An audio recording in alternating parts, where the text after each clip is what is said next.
Welcome to Pinkies and Pinups.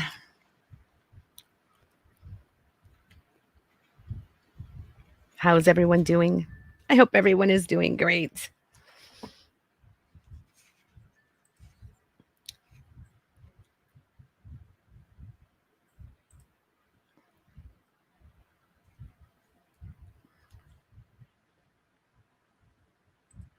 Hello, hello. If you can hear me, can you please type a one in chat? Opa's Angels, good to see you. So today we're going to discuss on how to file a sexual abuse claim here in the United States. Right after my intro, we will get started.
Welcome back.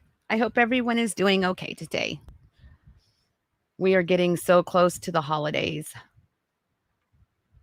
There's only 3 more days till Christmas. Hanukkah has come and gone. Opa's Angel, good to see you. So Opa says that she's going to be listening while getting caught up on holiday stuff. Awesome. I appreciate you. For those that of you who are watching in the bushes, don't forget to smash that like button.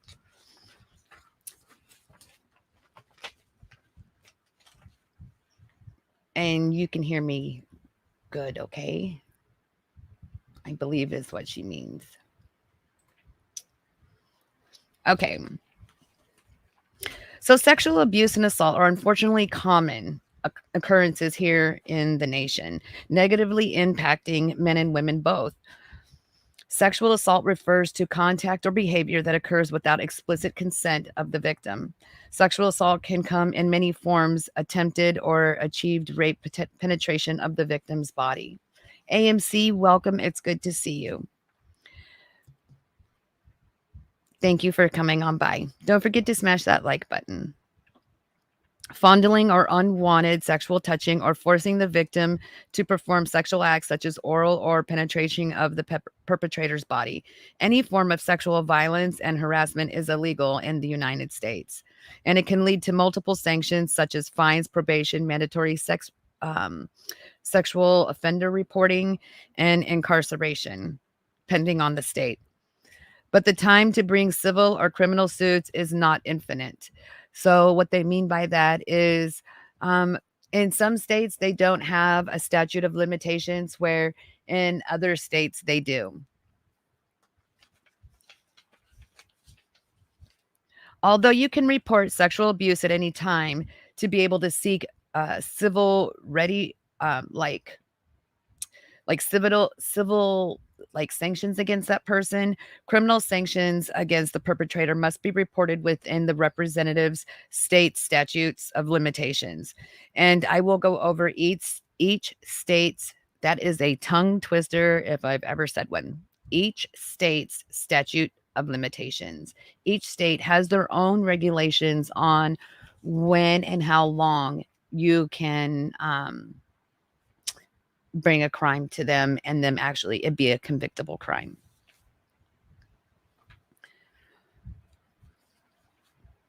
So Here, I'm going to discuss the statute of limitations on sexual abuse claims in the United States. Unfortunately, our nation, for most crimes and civil penalties, there is to bring a limit on how much time you have to bring such a claim. How long someone has to bring a legal claim is called the statute of limitations. A statute of limitations is a law that sets a maximum time to the parties involved. So that would be you and the perpetrator. They only have so much time that they're actually able to, go after the perpetrator. So if you wanted to file a civil suit, which you can do, and I don't know if everyone is aware of that, but you can file a civil suit against the perpetrator along with criminal charges. So today we're going to talk about both topics.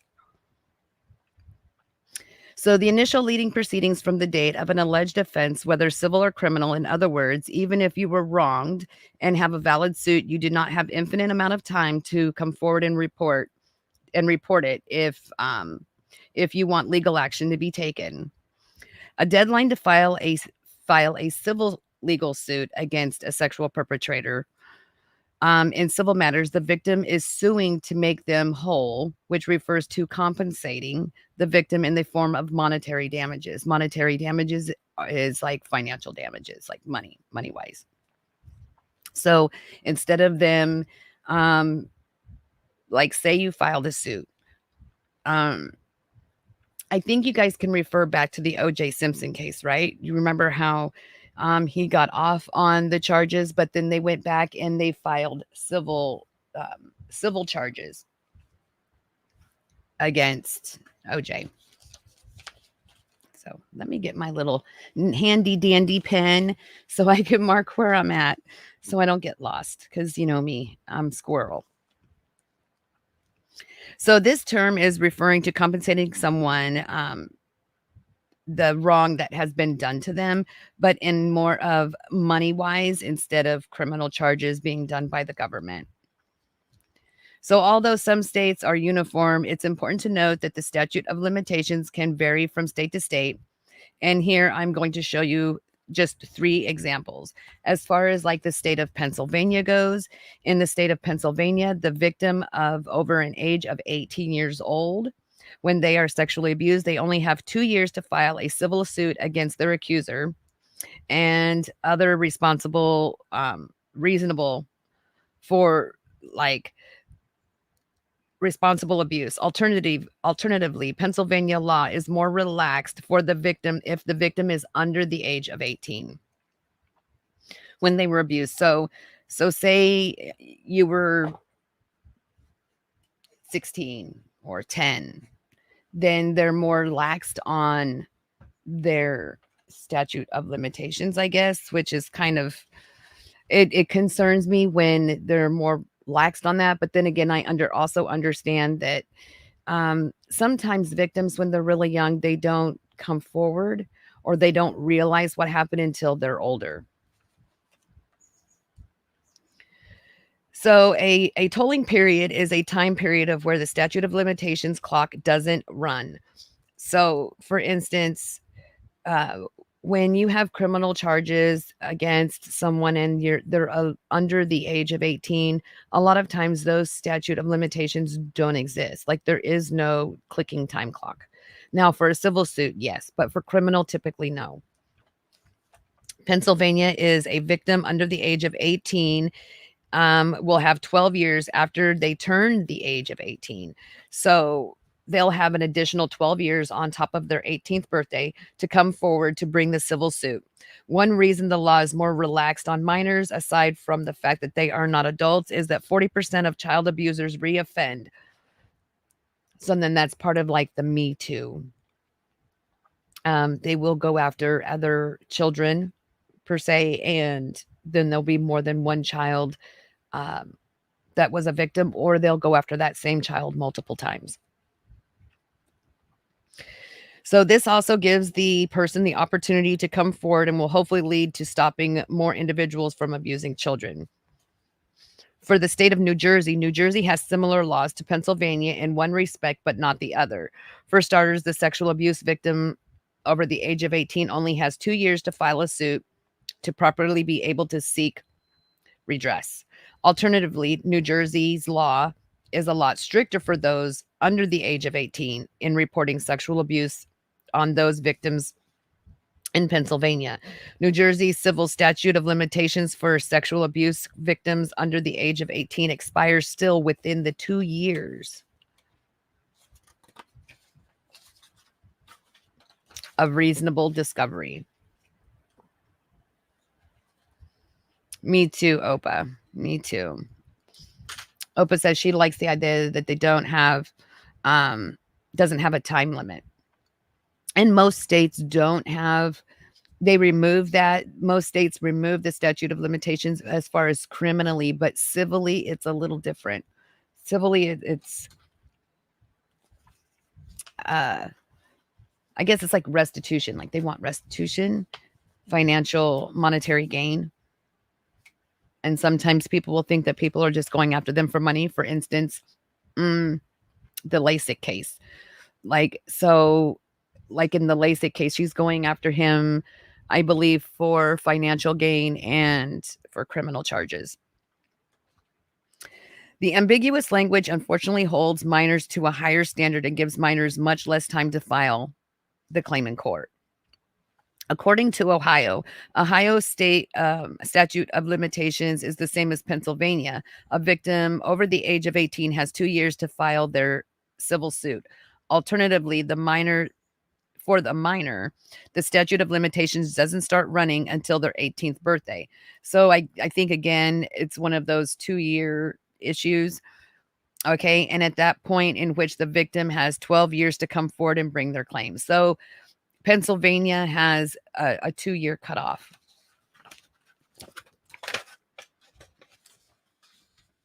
Ridiculous. Newman Gaming. I'm wearing, I couldn't find my Santa dress outfit, and I don't have a reindeer outfit, but I do have a little giraffe outfit. So I'm wearing my little giraffe suit today. I should put a little Santa hat on, huh? Me a little more Christmassy. I know. Inky's losing it.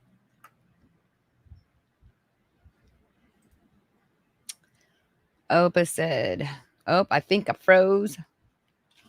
Oh, no."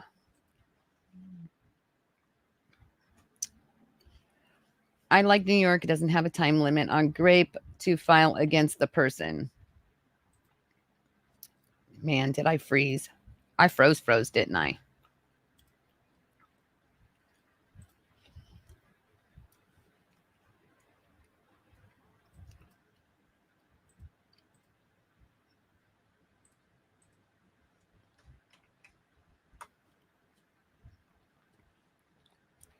Did I get booted out, guys?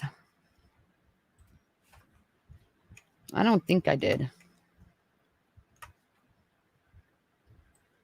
Hold on.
Me and StreamYard just don't get along. Joe Gipe, it's good to see you.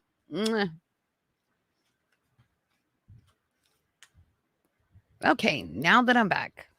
Yes, I dressed up like a little giraffe today.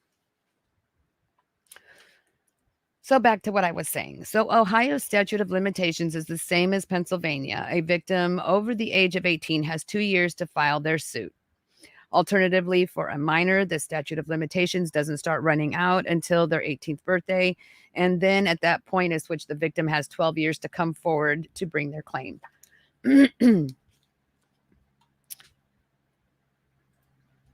Hopefully, I'm not frozen again. Oh my gosh. Me and StreamYard just don't get along.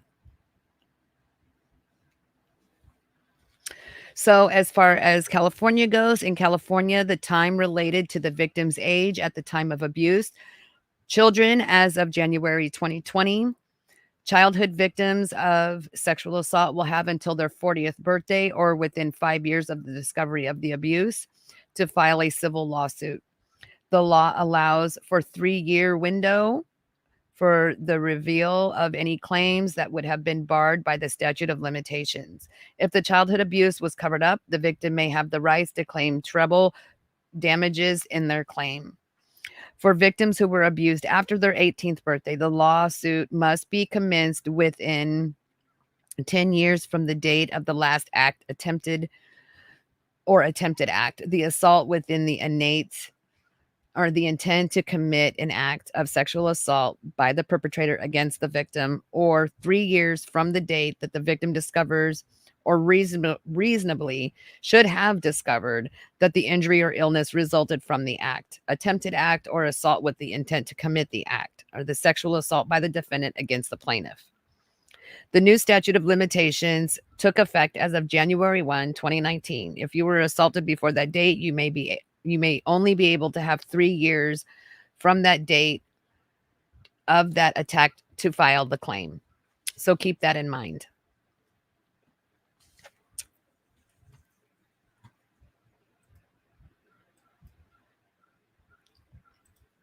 Okay, hold on.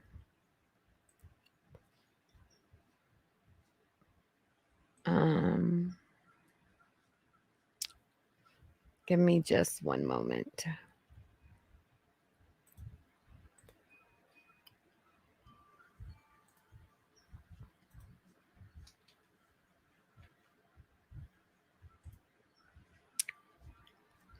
Oh no.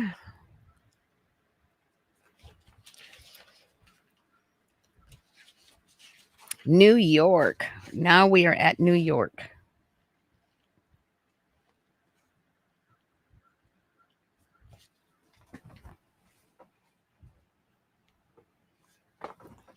Oh, I'm frozen again. That is not a pretty picture of Inky.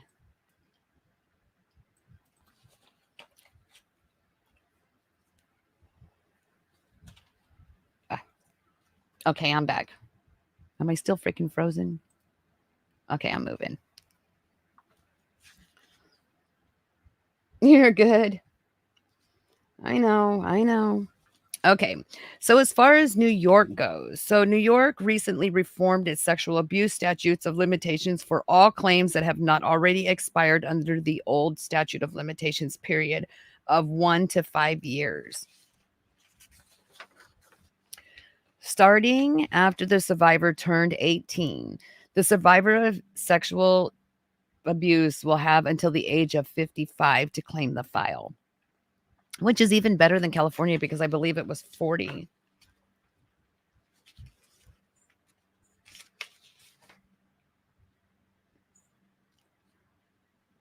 Yeah, their 40th birthday.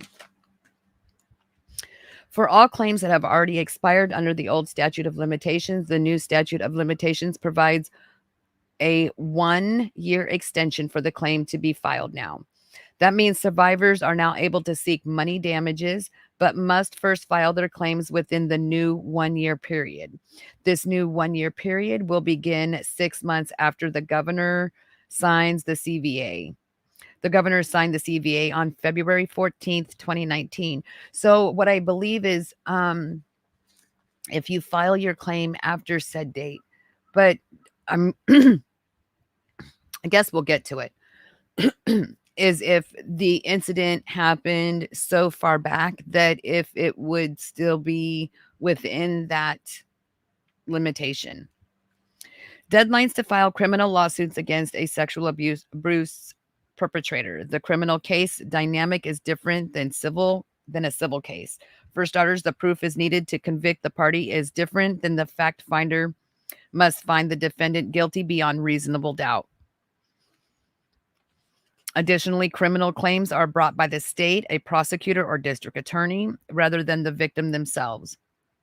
In Pennsylvania, for example, a victim has till the age of 50 to report sexual abuse to law enforcement in order for the state to file the claim.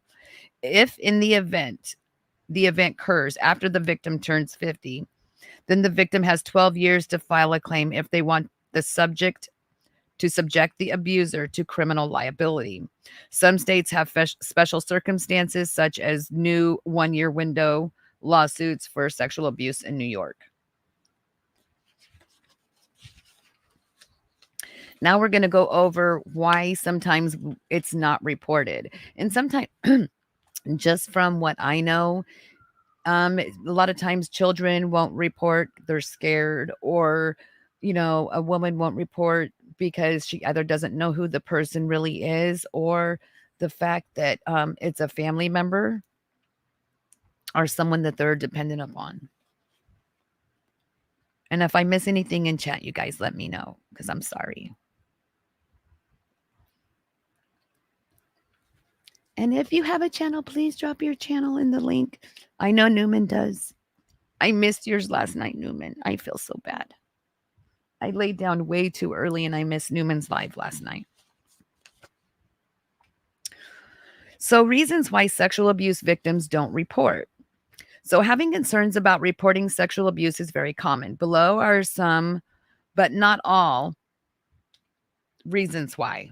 Okay, so some common concerns that people have in reporting sexual abuse, and then if they don't report it right away, then you're kind of like looked at sideways.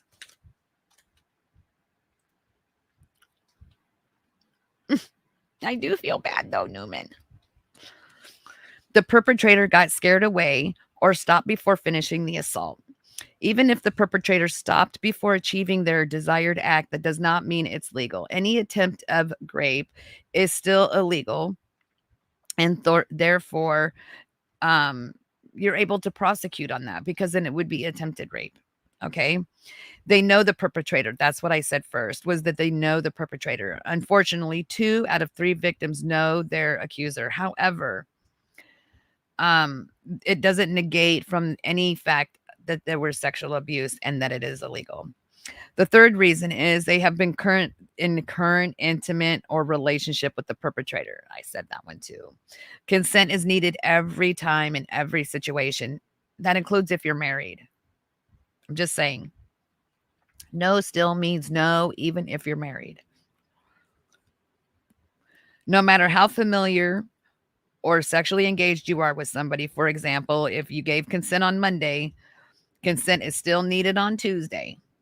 Just because you're in a relationship with that person does not mean that they are barred, that you are barred from bringing sexual abuse claims against them. And a lot of men will say, oh, you can't. I'm not saying men can't be raped. Okay, I won't say that, because they can. What I will say is that any human being that takes advantage of another human being, it's still rape, whether they're male or female. So, men, remember that if the woman is taking advantage of you, it's still the same thing. And just because you're married, they don't own your body. And a lot of times people will use that. Well, we're married, you can't claim that. A lot of times there can be physical abuse along with it. And sometimes there can be no physical injuries whatsoever. So don't let that be a reason that it goes unreported. Exactly. Respect all persons' wishes. They're worried that law enforcement will not believe them. And I believe that's probably 75% of the cases, that they'll be like, law enforcement's not going to believe me or not going to listen to me. And that they don't want to get in trouble because, they could have been say you were out at a party and you were like doing something that was illegal, like smoking something or drink underage drinking or whatever, and you're afraid of getting in trouble, they're going to take the larger crime. I mean, there is some law enforcement that will just be downright rude and be like, it's your own fault. You shouldn't have been out drinking and partying. But a real law enforcement agencies that take their law enforcement seriously are really going to look at the evidence and listen to you and say, hey, this shouldn't have happened, whether you were drinking or you weren't drinking.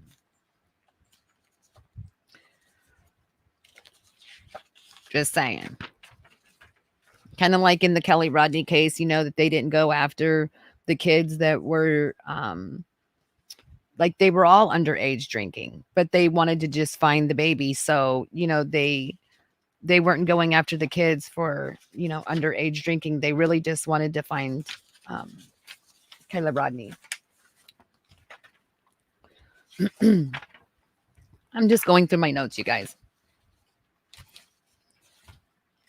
Making sure I don't miss anything.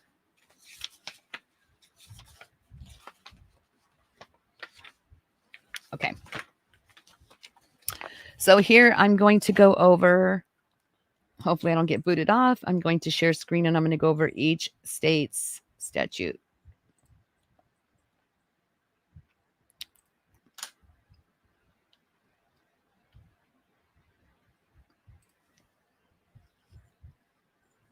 Those bad apples spoil the whole bushel, and they can. They really can. I know, and they don't. We need good people in there.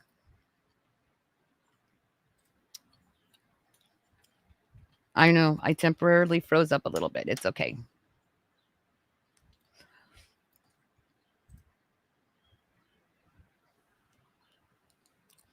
Okay, so this is the statute of limitations, both civil and criminal. These are laws that determine the time in which the person may file a lawsuit against an alleged offender.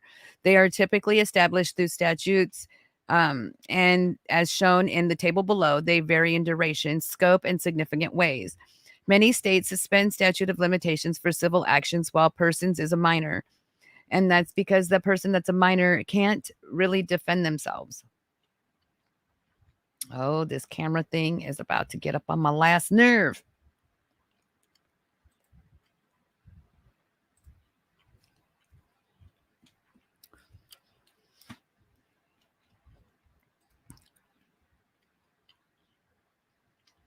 Is it still frozen?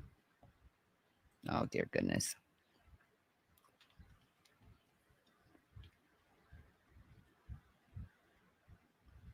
It froze like that. Oh my gosh.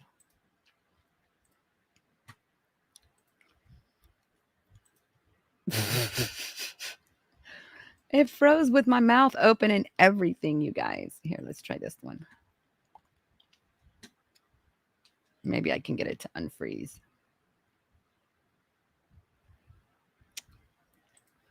Oh, look at I look all angry and stuff.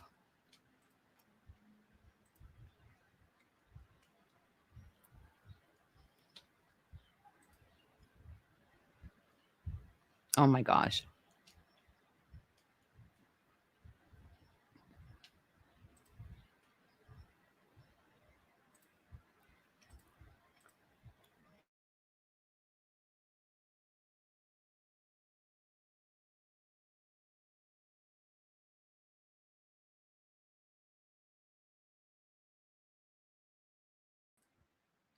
This is such baloney. I give up. Trying to be serious over here.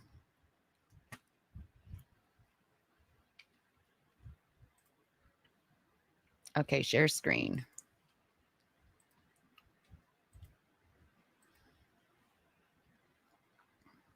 There we go.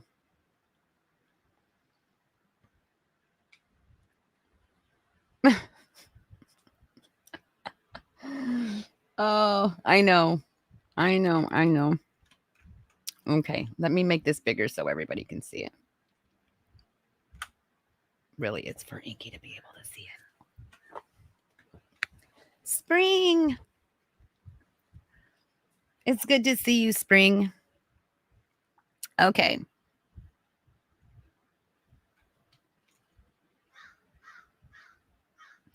So many states suspend the statute of limitations for civil actions while persons is a minor.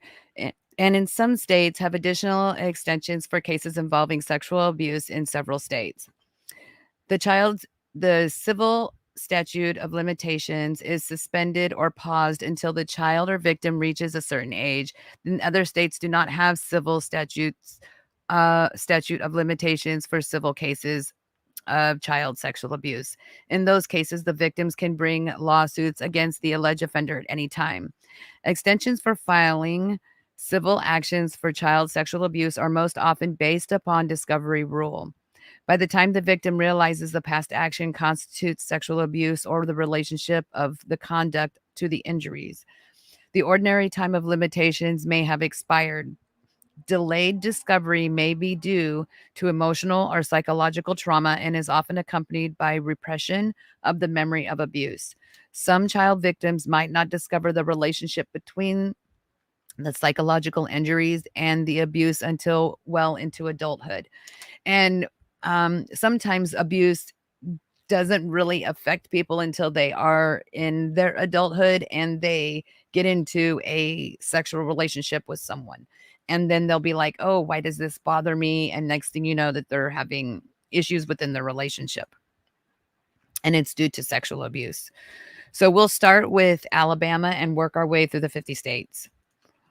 So this is Alabama Code 6-2-38. Alabama has no statute of limitations specific to child sexual abuse. The Alabama Supreme Court has not adopted a discovery rule or any provision for repressed memory claims. Claims must be brought within 2 years of the date of injury. So what if the child is only 2? How can the child bring that by 4? What if they don't even realize it? So, Alaska, AS 09-10-065 and 09-10-140. Alaska has no statute of limitations for felony sexual abuse under the AS 09-10-065. A person may bring an action at any time for felony sexual abuse of a minor or felony sexual assault. Alaska also has delayed discovery or realization statute under the AS 09-10. 140 discovery is defined as when the plaintiff discovered or through use of reasonable diligence should have discovered the act, cause, the injury, or condition. American Samoa 43.10126. Minors must bring claims of any kind, including child sexual abuse, within 1 year of reaching the age of majority, which would be the age of 18.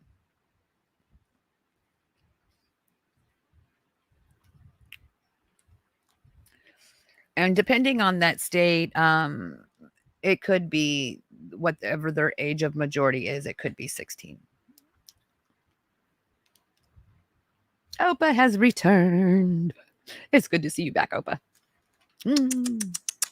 Okay. Arizona's ARS. So that would be Arizona Revised Statute 12-514. A person may bring action based on childhood sexual abuse within 12 years after they reach the age of majority.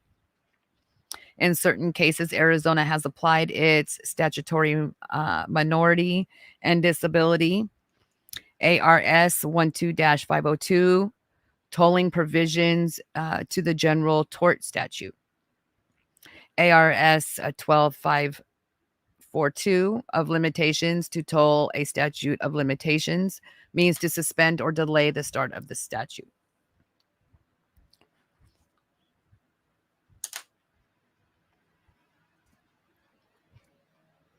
Arkansas statute. I don't know why I say it that way. Okay, statute. Civil claims must be filed within 3 years of the discovery of childhood sexual abuse. California is CA Civil Procedure Code 340.1. Action must commence within 22 years of the plaintiff's 18th birthday or within 5 years of discovery, which date ends later.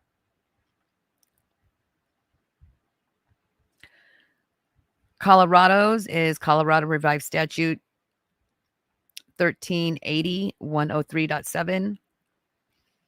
Any civil action based on sexual misconduct may commence at any time without a limitation. This applies to cause of action occurring on or after January 1, 2022. It also applies to cause of action accruing before January 1, 2022.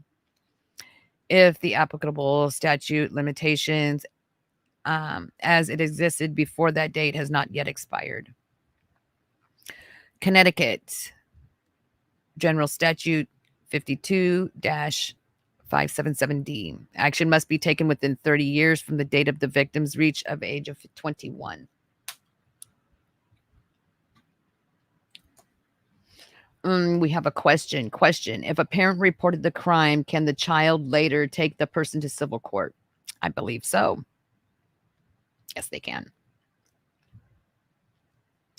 The parent can also.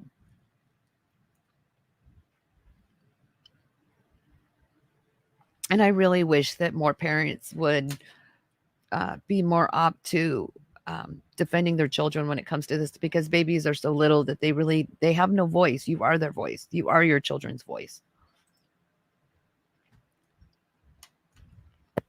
So Delaware's code is Delaware Code TIT 108145. Claims may be brought anytime after the act or acts that constituted sexual abuse of a minor by an adult.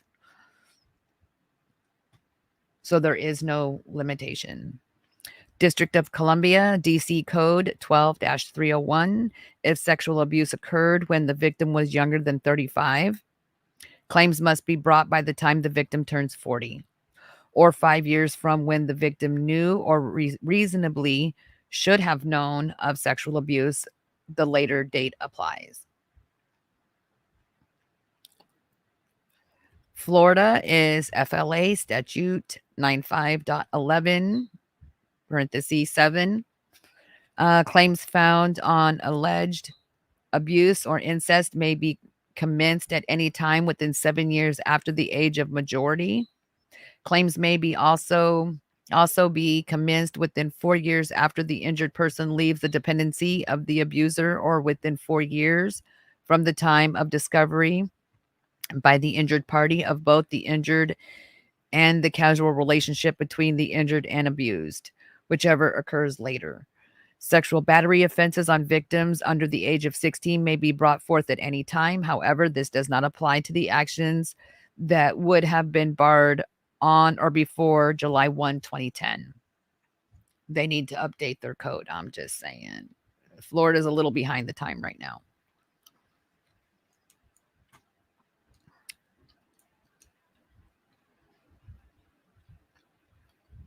We have Georgia Code 9-3-33.1.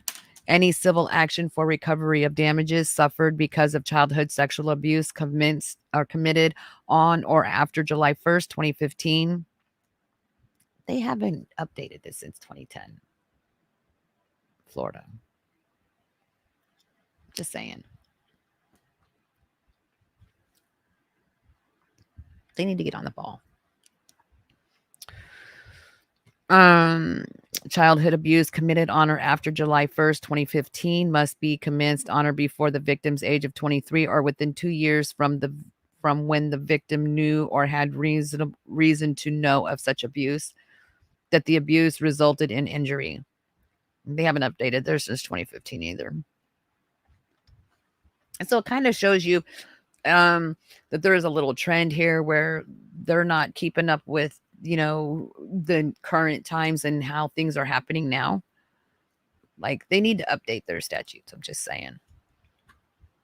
Guam claims arising. Guam Code 11301.1. Claims arising from child sexual abuse may be commenced at any time. Good job.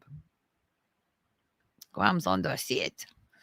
Hawaii's is Hawaii Revised Statute 657-1.8. Claims arising from sexual abuse of a minor must be brought within 8 years after the 18th birthday of the minor or 8 years after the perpetrator attained the age of majority. Claims must also be brought 3 years after the minor discovers or should have discovered the injury occurred after the minor's 18th birthday was caused by sexual abuse. The later date applies.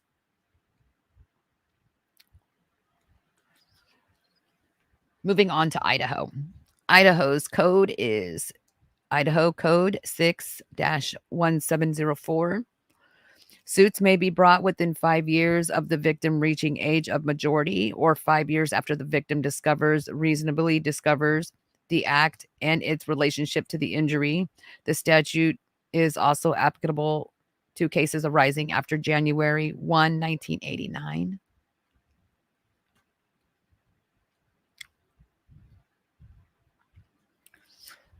Illinois 735 ILCS 5 /13 oh my gosh, like I'm like -202.2. Okay, I got it. An action based on childhood sexual abuse may be commenced at any time if the action would not have been time barred under the statute of limitations or statute of repose before January 1st, 2014.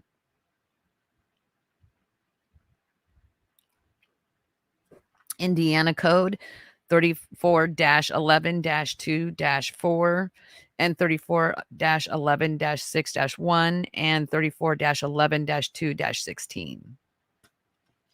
General Statute of Limitations requires that action for injuries to the person must be filed within 2 years of the victim when cause of action occurs. Action for injuries that result from sexual abuse of a child must be commenced within 7 years after the action occurred or 4 years after the person ceased to be dependent of the alleged perpetrator. Any person who is under a legal disability when the cause of action occurs may bring action within 2 years after the disability is removed.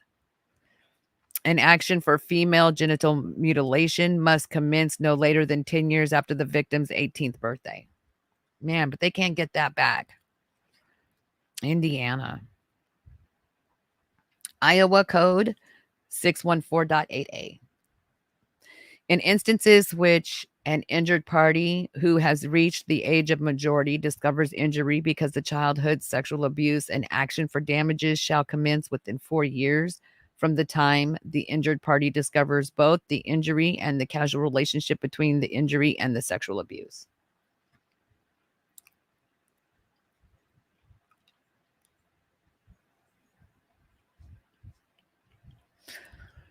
Kansas Statute 60-523, no action for recovery of damages suffered because of childhood sexual abuse shall be commenced more than 13 years after the victim has attained 18 years of age, or more than 3 years after the date of criminal conviction for the crime which occurred later. Kentucky Revised Statute 413.249. Civil actions for sexual abuse may be brought within 10 years of the last act of abuse, within 10 years of the date of the victim's discovery of abuse, within 10 years after the victim reaches the age of 18, or within 10 years of the conviction of a civil defendant for an offense included in the definition of child sexual assault or abuse.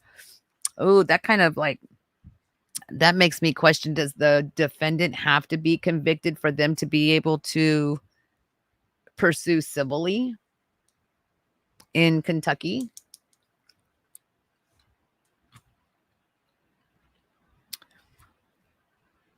For Louisiana Revised Statute 9:2800.9. An action against a person for sexual or physical abuse of a minor or physical abuse of a minor resulting in permanent impairment or permanent injury or scarring may be filed at any time.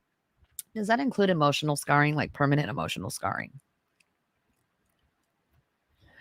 An action against a person convicted of a crime against a child may be filed at any time following the conviction. Yeah, so this again in Louisiana reminds me of Kentucky. Like, did they have to be convicted for you to be able to go after them civilly? Doesn't make no sense.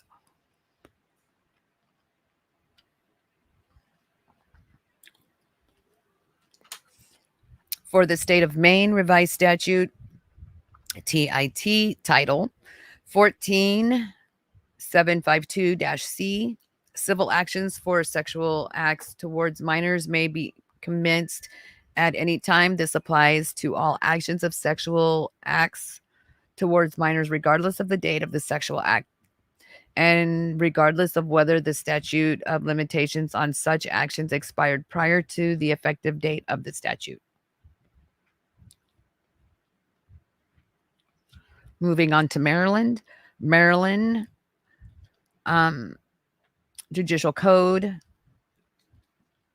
5-17, an action for damages arising out of an alleged incident or incidents of a child sexual abuse may occur anytime before the victim reaches the age of majority, 20 years after the victim reaches the age of majority, or 3 years after the date of the defendant is convicted of a crime related to the alleged incident. Let me go back here for a second.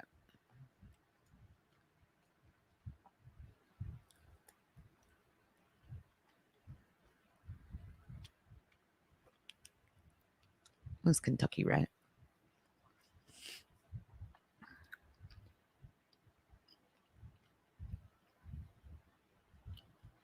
Okay, so no, they don't have to be convicted, or it says, or within 10 years of conviction.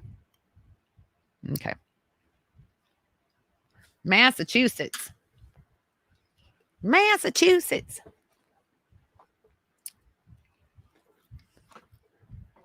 Okay, so Massachusetts General Laws, Chapter 260, 4C, 4C.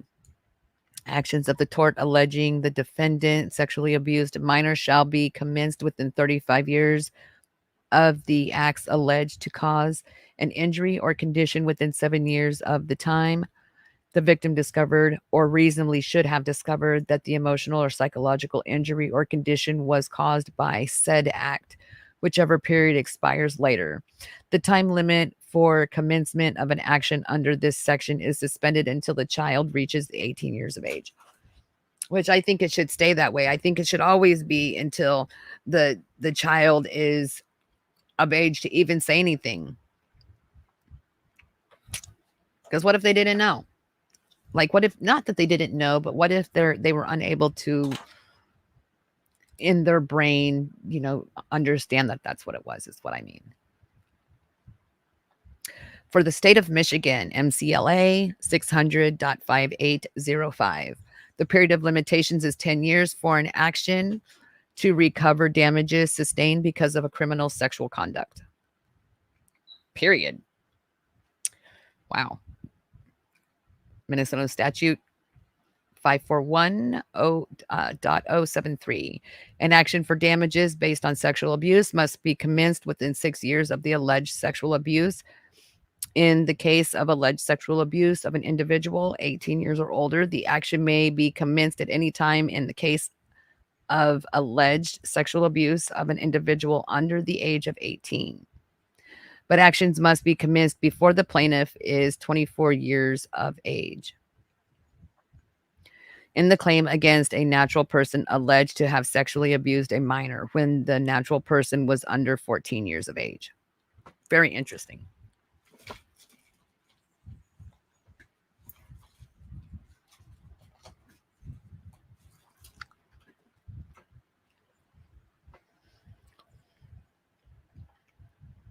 Mississippi Code 15-1-49 and 15-1-59. Victims must file their claim within 3 years of the act constituting sexual abuse under, one of the reasons I have a hard time reading sometimes There is a dot in the middle of my screen from me playing Call of Duty, and so there's a little section of my screen that's blacked out. Okay, that's my excuse, and I'm sticking to it. Okay. Victims must file their claims within 3 years of the act constituting sexual abuse under 15-1-49. The person may bring the action within 3 years of the removal of disability of infancy or unsoundness of unsound mind and body, unsoundness of mind under 15-1-59.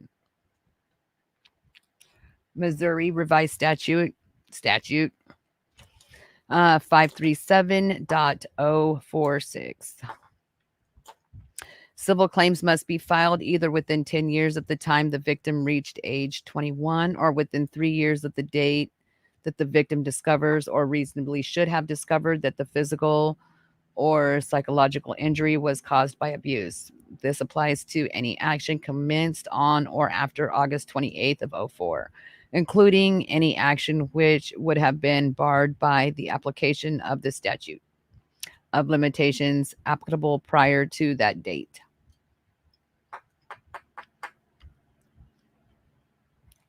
Montana.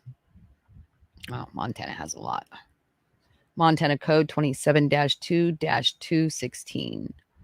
An action based on intentional conduct brought by a person for recovery of damages for injuries suffered because of childhood sexual abuse against the individual who committed the acts must be commenced before the victim reaches age 27. Or no later than 3 years after the victim discovers or reasonably should have discovered that the injury was caused by the act of childhood sexual abuse. A claim for damages would otherwise be barred because the statute of limitations expired, may be commenced within 1 year of May 7th, 2019, if the individual who committed the child sexual abuse is alive at the time that the action proceeds or is commenced and has admitted to the commission of the act. So the person has to admit to the act.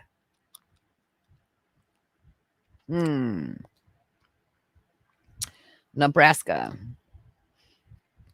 revised statute 25-228 has no limitations for the action against the individuals directly causing an injury or injuries suffered by the plaintiff who was a victim of sexual assault of a child if the assault occurred on or after August 24th, 2017, or before August 24, 2017, if such action was not previously time barred.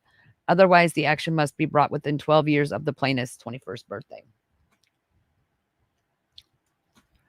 Nevada revised statute 11.215, an action to recover damages for an injury to a person arising from sexual abuse or sexual exploitation of the plaintiff, which occurred when the plaintiff was less than 18 years of age, may be commenced at any time after it occurred.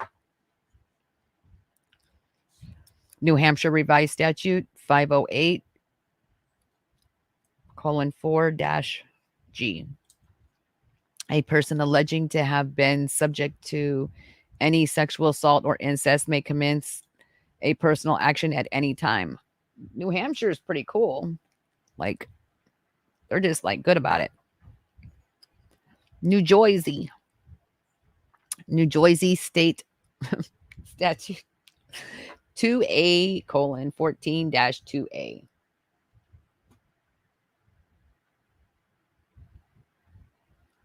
Xterra Bill, good to see you, Xterra Bill. Thank you for smashing that like button. I appreciate it.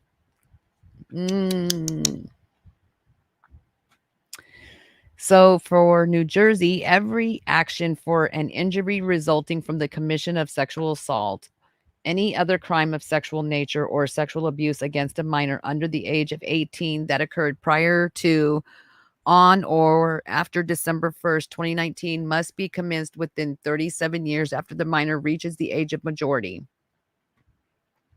Action may be also commenced within 7 years from the date of the reasonable discovery of the injury and its causal relationship to the act. They also have New Jersey Statute 2A:61B-1. Any civil action for injury or illness based on sexual abuse against a minor under 18 years of age must accrue at time of reasonable discovery of injury and its causal relationship to the act of sexual abuse. Excuse me. New Mexico Code 37-1-30. An action for damages based on personal injury caused by childhood sexual abuse must be commenced by the victim's 21st birthday or 3 years from the date that the persons first disclosed the childhood sexual abuse to a licensed medical or mental health care provider in the context of receiving care.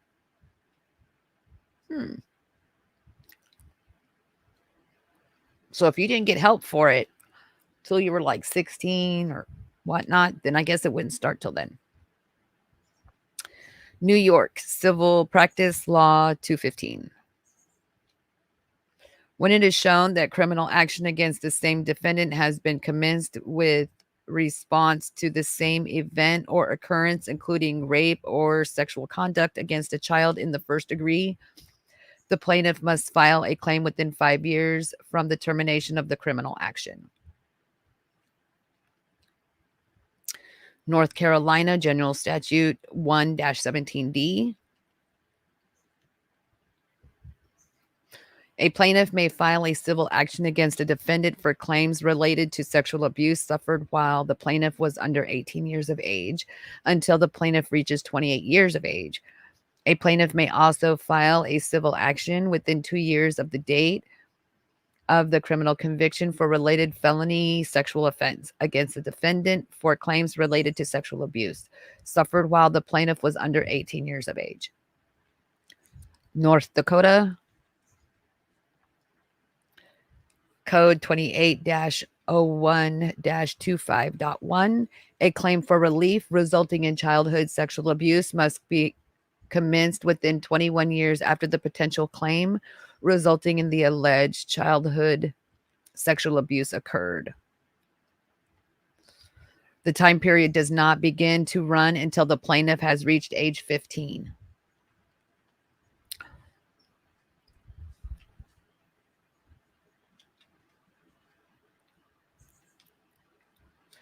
Northern Mariana Islands, Title 7, NMI 2515. Any claim arising from an incident of child abuse may commence at any time. Ohio Code 2305.11c. An action for childhood sexual abuse must be brought within 12 years with the victim reaches the age of majority. If the victim abused was fraudulently concealed from the victim, the running of limitations period is delayed until the time of the victim discovers or should have discovered the act. Oklahoma statute title. An action brought for recovery of damages for injury suffered because of childhood sexual abuse or exploitation or incest against the perpetrator must be commenced before the victim's 45th birthday.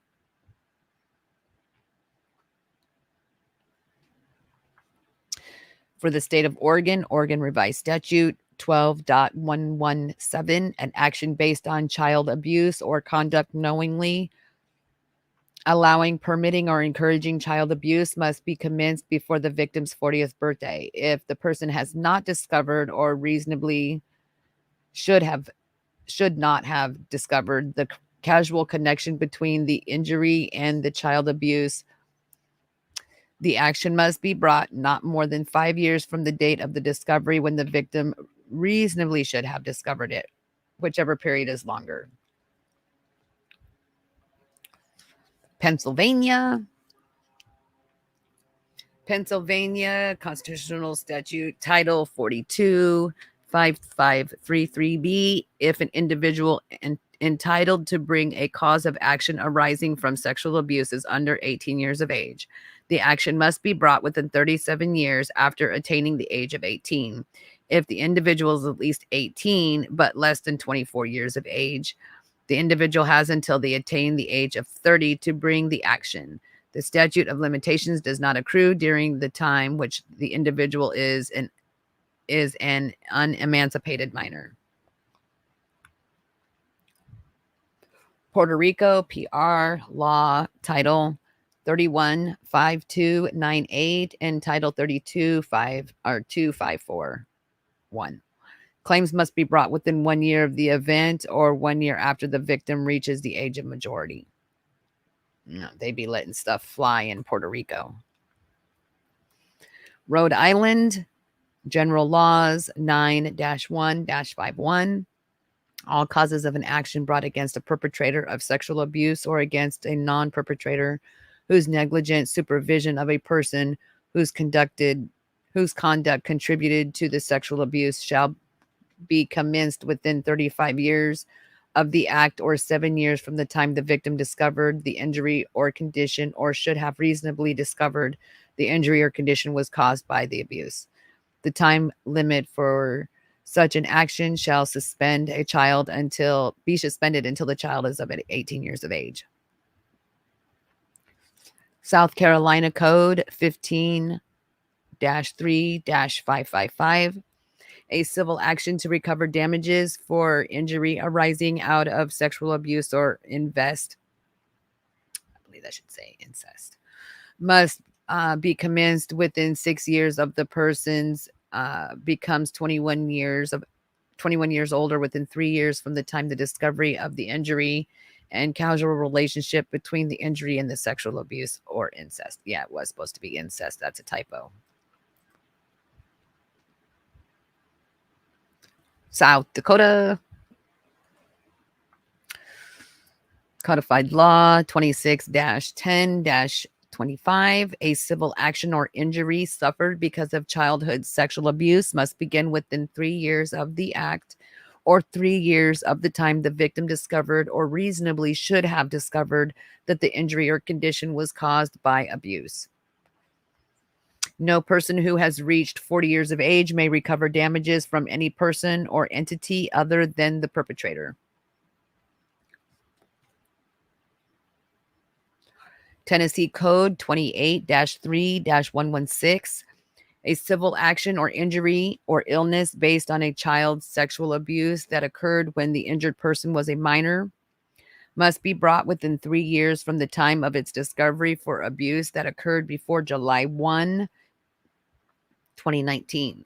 For abuse that occurred on or after July 1, 2019, the action must be brought within the later of 15 years after the person becomes 18 or within 3 years of the time of the discovery of the abuse. Texas Civil Practice Code 16.0045. The victim must bring suit for personal injury arising out of sexual assault or abuse of a child no later than 30 years after the day the cause of action accrues. Utah Code 78B-2-308. A victim may file a civil action against a perpetrator for intentional or negligent sexual abuse suffered as a child at any time. A victim may file a civil action against a non-perpetrator within 4 years after the individual attains the age of 18 years of age. If the victim discovers sexual abuse after 18, the victim may file a claim within 4 years after the discovery of the abuse. A civil action against the individual for sexual abuse that was time barred as of July 1, 2016 must be brought within 35 years of the victim's 18th birthday and within 3 years of the effective date of the statute, whichever is longer. Vermont Statute Title 12-522. A civil action for recovery of damages for injuries suffered because of child sexual or physical abuse may be commenced at any time after the act. This retroactivity applies to any sexual abuse or physical abuse that occurred prior to July 1, 2019, irrespective of any statute of limitations. The Virgin Islands Code Title 5, 31.5, and 36. An action must be brought within 2 years after the victim reaches 21. Wow. They only let you go till you're like 23. It just makes me question like what goes on over there that they don't want anybody to be able to file beyond that. Like, what are they hiding? Virginia Code 8.01-243. Action for injury resulting from sexual abuse occurring during infancy or incapacity must be brought within 20 years after the cause of action occurs. Washington Revised Code 4.16.340. Claims of action shall be commenced within 3 years of the act alleged to have caused the injury or condition, or within 3 years of when the victim discovered or reasonably should have discovered that the injury was caused by the act. The time limit for commencement of an action is suspended until a child reaches the age of 18. West Virginia Code 55-2-15. Action for sexual assault of a minor against a perpetrator or someone who aided or abetted or concealed the abuse must be brought within 18 years of reaching the age of majority, or within 4 years after the discovery of sexual assault or abuse, whichever is longer. So, according to like West Virginia law, like I really kind of like the way they worded this, because if you know someone that's being sexually abused and you don't tell, you are aiding and abetting. And that breaks my heart. Wisconsin statute 893.587. Action for childhood sexual assault must be brought before the injured party reaches the age of 35. Wyoming statute 1-3-105. Action for childhood sexual abuse must be brought up to 8 years after the victim's 18th birthday, or up to 3 years after the time of discovery.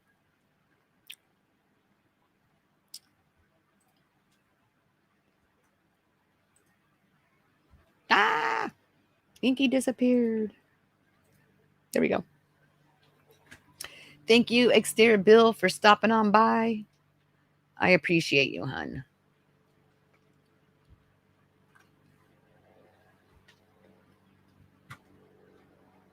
If you have a channel, please put your channel in chat. I would greatly appreciate it. You know, sharing is caring for all of us. Make friends. Make new friends.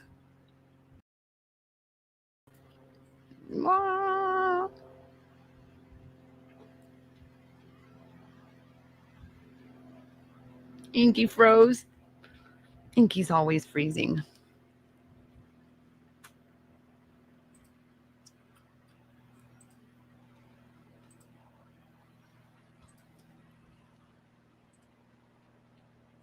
Oh my gosh.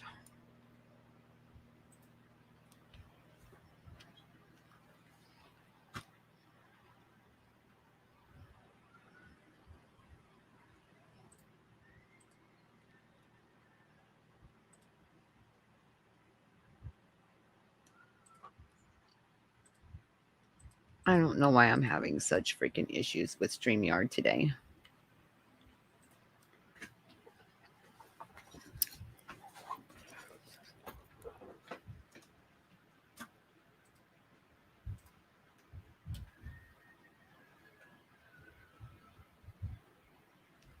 It's good to see everybody, and I appreciate everybody stopping in and, you know, spending this, to me, it's very important time getting to know the law and information that we need in case it happens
I'm back. Ah, so frustrating. I think I figured it out though. Because I had my Wi-Fi set to my printer, so I was able to print stuff, and I think that's where the whole mix-up is coming in. But we'll see if it kicks me off again. But I wanted to say I appreciate each of us, each and every one of you guys for being here and, just going through these with me. And I believe that it will truly help somebody that's within our community or someone you may know personally at home. If something should arise, then at least you know what your options are and how to get help. So thank you all. Thank you, Opa. You're awesome. You always come hang out with me. Spring, thank you. Get to know hasn't stopped in yet. Naughty get to know. Just kidding. Newman, thank you for hanging out. Love you muches. Mwah. You guys are great. Joe Gipe, thank you for hanging out. I appreciate you all. Get to know. See, he knew he was going to be in trouble. You're naughty.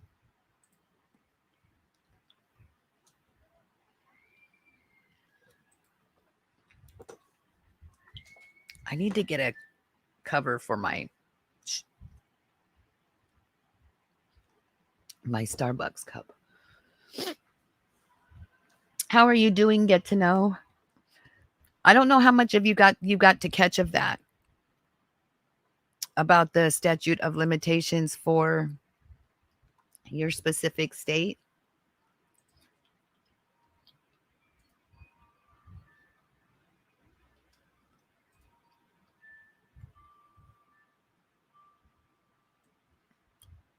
If you weren't here, I could go back and read what yours was.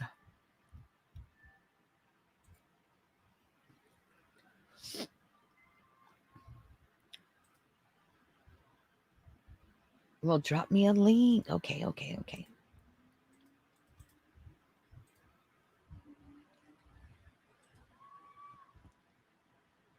There you go, sweetie.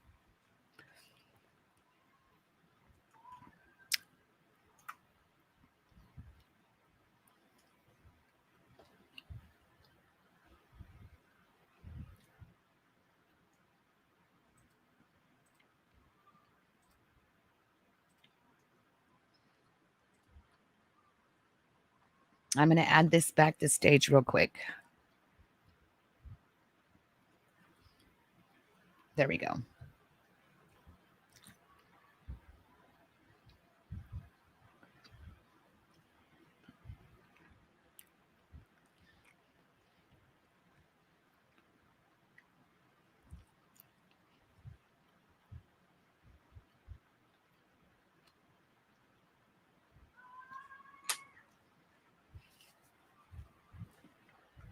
Two minutes. Okay. Oh, you missed all the good stuff. All of my hiccups in the road. Oh my goodness. That's it. I'm putting my little hat back on.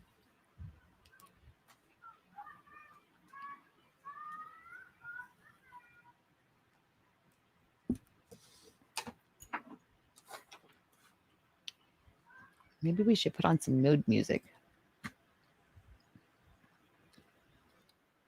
Oh. Welcome in. Get to know. What is up, sweetheart? Is up. You. I'll tell Ronnie first. Oh, just fucking getting home for a minute. Yeah, Ronnie, just give me a minute, bud. Getting home for a minute. Yeah, he's still got half on. I've been running my Awesome. ass off all day. So is this the last day for the kids for holiday season? Are they already on winter break? Oh, no. They've been on winter break since Monday. Wow, lucky. I know, right? We got like 4 days for Christmas and New Year's, and then like didn't get no time for Thanksgiving. Ever. When I was a kid. Yeah. Wow. So what I Yeah. went over was I explained earlier for those that are just stepping in was like what the statute is for and provisions for filing civil suits against their perpetrators, not just criminal suits, but civil suits um for financial reimbursement, which a lot of people don't understand. They think that it's only a criminal act, but if you think about like the OJ Simpson, they went after them civilly, not just criminally. So you as a victim are allowed to file a case against your perpetrator on just civil grounds, not just criminal grounds. It just depends on your state and what the limitations are. Yeah. One thing about that is I don't want to hash things back up. You know what I mean? Like I'm already struggling kind of hard with my shit right now, anyway. So, like, I That's just rather completely I don't understandable. know. You know what I mean? It just seems fucked up. And it is. So we'll go over, since you just stepped in, I'll go over again of reasons why people don't. Reasons why sexual abuse victims don't report. The perpetrator got scared away or stopped before finishing the assault. They know the perpetrator. They have been or currently in an intimate relationship with the perpetrator. There was no physical injuries. They are worried about law enforcement not believing them, or they don't want to get into trouble. So those are the main reasons why people don't choose to report, sexual abuse. Well, I didn't report mine when I was a kid for completely different reasons than was on that list. But like he threatened my parents' lives. You know what I mean? So of course I didn't say nothing to anybody. So and then So yours why would didn't I fall report it? under that you feel that you or your family member would get into trouble, like they would get hurt. It was a fear tactic they used, Yep. threat And tactic. I've known that. Yeah. Yep. And I've realized that over the last quite a few years that it was nothing but his play on the game. Mm-hmm. So, but like as for monetary, I don't want a penny from him. You know what I mean? I just wanted to dance with the devil. You know what I mean? Well, and in 'Cause that's some what he would do. states, like in some states, they do have victims assistance. And so if something happens to you, let me Google it real quick. Let me take this down. I'm almost positive Idaho don't have it just because it's Idaho. Like it's horrible here for our healthcare and shit. Like like it's horrible. Like with disability and stuff. Like I don't even get glasses even on disability help. We're lucky we get mental health help here. Yeah. And that's real. Like if you don't have like for glasses for the state medical program and stuff, like if you need glasses and stuff, like it's like you have to have glaucoma or cataracts or a medical, not just I want to be able to see reason, like from a doctor to even get glasses here for them to pay for glasses here. It's ridiculous. Well, the majority of the time, your local AG's office will have like a special victims unit, and what they do is it's a resource that is supplied by your attorney general for victims, and you fill out these documents, and when you file your case with the attorney general's office, then you get reimbursed for housing, medical, dental, vision, all of the necessities of life. If you lost work, you were a child, like in my situation. So the victim is able to be reimbursed for the damages, and then the state goes after the perpetrator. So it's not you per se, it's the state goes after them for reimbursement to them, and then the state pays you. What if our perpetrator happens to be dead? Well, I think that's why some laws there is the statute of limitations, where if you if you, Okay. let me find out. I don't believe they can.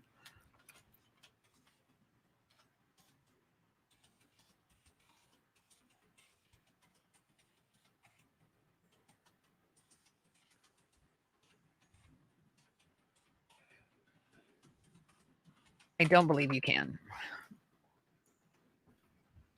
It's called victims compensation.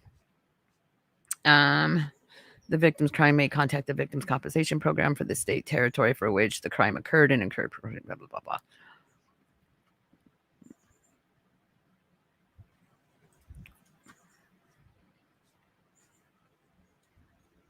Victims may only contact victim compensation in the state, the territory which it occurred, and incur in the program service eligibility requirements. That is a good question. What's the difference I between thought so. compensation and restitution? Restitution is a court action that is required perpetrators to make financial payments to their victims, usually as a condition of probation. Versus compensation is provided by the victims compensation program in each state. That's what I was talking about, the victims compensation program. Okay.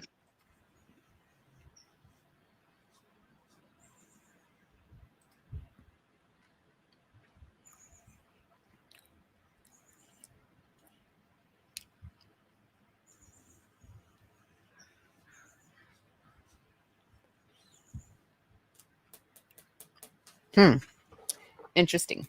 So that is an option as far as the victim's compensation for those that are seeking it. There is those that don't seek it. There's those that have no desire to seek it. And I get that. Right. I'm kind of curious. It would be I'm looking it up right now too. Like you brought a very good point up, like there's a lot of people that don't want to go back and hash those things up, but you deserve it. So sometimes we have to go through the tough stuff all over again just to get the closure that we do need. I had a very long conversation with a close friend of mine who's an AG, and she said, do you really want to open up that can of worms again? Do you really, really want to go through this again? Do you really want to do this? And it has taken time for me to like really mull over and be like, no, I'm doing it. Like, there's no reason that this person should be up walking around and freeing, having a good life and eating Christmas cookies when, they did what they did. So yeah, I understand it. Like my perpetrator, he that's not the kind of lifestyle he's living. He's living in an extended stay hotel turned to an apartment. You know what I mean? Like, he's not eating Christmas cookies. He's not even thinking about Christmas. You know what I mean? Like, he ain't got nothing to take. I just be nice to know that he's no longer here. I get it. And for me, like, going through, like, I know how much I've struggled already with the memories I do have already. I know that there are suppressed memories that I do not remember whatsoever that I know would get triggered, and I don't want to go through it, and I won't. I'm good. I forgot them for a reason, I'm not gonna go through that again. I mean, that's me, but to each their own. I'm like proud of you that you can be able to do that, but I can't. Maybe someday in the future I will be able to. Who knows? But right here, right now, nope, I can't. Well, more power to anybody who can, for real. If you have time in your life, or maybe your wife may have time in her life, there is some classes that you guys can take, and it's a victim assistance training. And so when you do have people that come on your panel, or that you get training to help them, it's free of charge, and it's online training. So let's see. and it's through the I'll do that. OVC. You have to send me the information on it, would you? Yeah. So the VAT Online is a foundational web-based victims assistance training program that offers victim service providers and allied professionals an opportunity to acquire the essential skills and knowledge they need to be more effectively to assist victims of crimes. VAT Online has 4 sections: basic, core, competency, and score skills and crimes, and specific considerations for providing victim services. The basic sections are information that all the victim services providers must know, including victims' rights and the judicial system, which provides the foundation for victim services. The core competency and skills section includes modules such as basic communication skills and confidentiality and advocacy. So, like, there's things that if you were discussed with me in private that I would not be able to share online or share with anybody else for that matter at all whatsoever. And that's what I have explained to before is like, if you come on the panel, I actually had a form a while back that if you were to come on the panel and share, then that was completely on you, but to know and understand that it would be shared across many nations. So privacy got thrown out the window. So just keep that in mind when people do share, that you have a disclosure stating that to them before they share, that you know that it is a public forum. Then as far as crime section includes characteristics and prevalence of crimes and other information about crimes, including sexual assault, elder abuse, and child abuse. And then the 4th is the specific considerations for providing victims services, including information and skills to serve populations such as the LGBTQ populations, campus, university victims of crimes, victims of sexual assault, and assault in the military. So I will share that with you also. Here, I'll drop the link. I appreciate it. I'll put it in back chat for you. All right, thank you. Thank you very much. Because the more knowledge you get and certificates you get under your belt, the better it'll be. And also when you go to start filing for, you know, help from the government, you can say, hey, I have this knowledge, I have these certificates, this is what I'm aiming to do, and they'll be more apt to wanting to help. Yeah. Hold on 1 second. I'm going to go print these, get these documents I printed real quick. 1 second. Okay.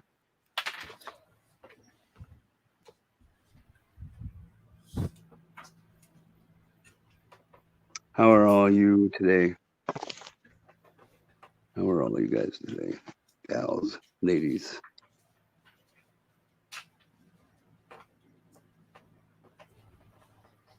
I'm in my little giraffe suit today. I couldn't find my little Santa outfit, so, and I don't have a giraffe outfit. So I've had to sacrifice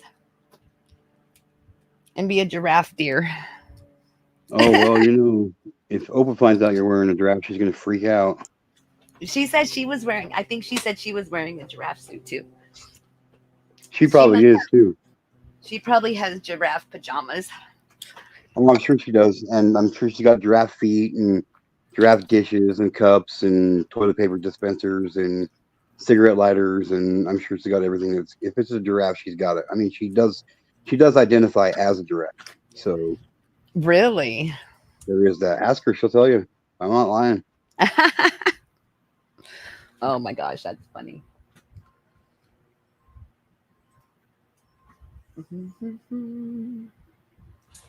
Watch, my ass is gonna freeze up again. Oh wait, I know why. Let me unconnect this now. I bet you that's what it is.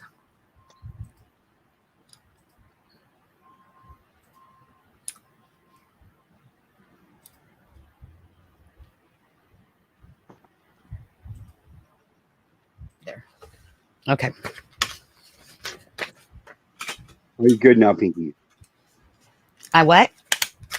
Are you good now, Pinky? Are you good? Are you good? I am good.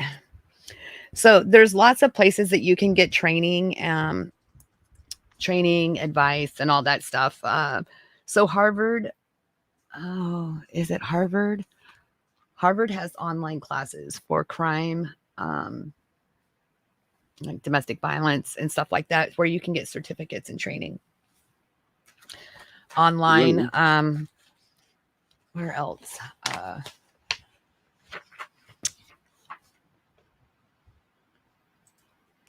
Wasn't OPA a advocate? Who else was an advocate? I didn't know we were gonna have a test today. Damn it. I thought, well, What there is was it? a couple of people that were advocates before, and so I'm trying to remember. I'm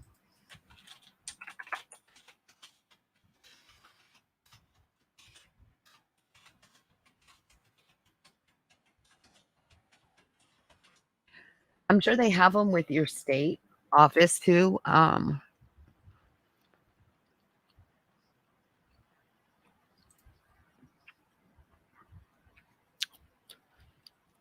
Legalstudies.com has them. The OVC has them. The one I just sent you. National Children's Advocacy Center, they have them.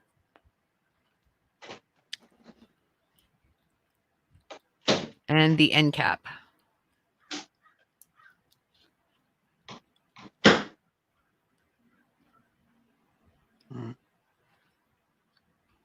See how it is? I show up and everybody leaves. The real DJ Fruit Loops. Hi, real DJ Fruit Loops.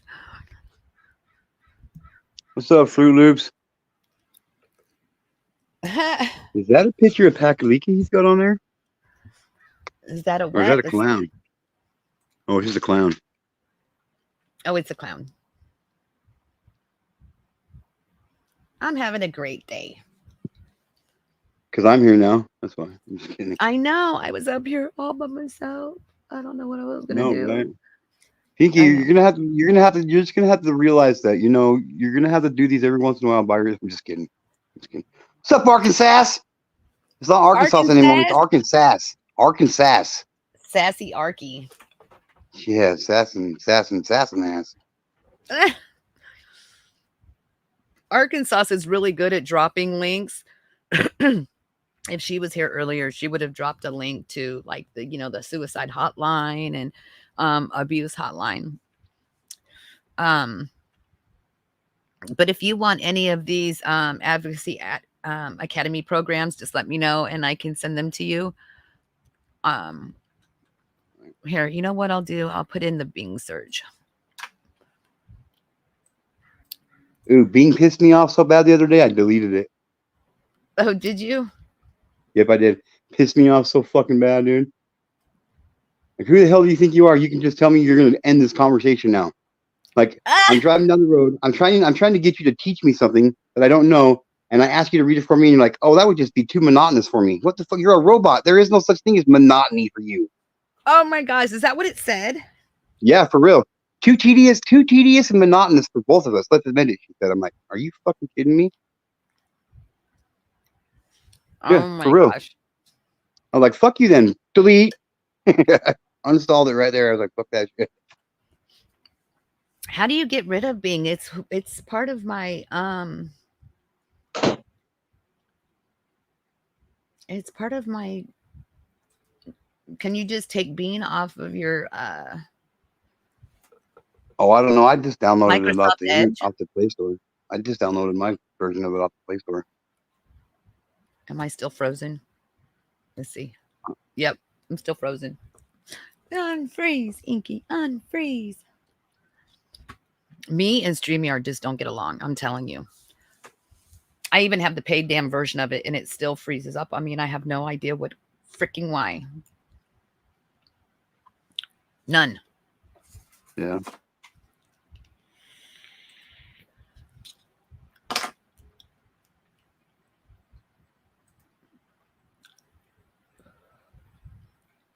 I'm reloading my screen.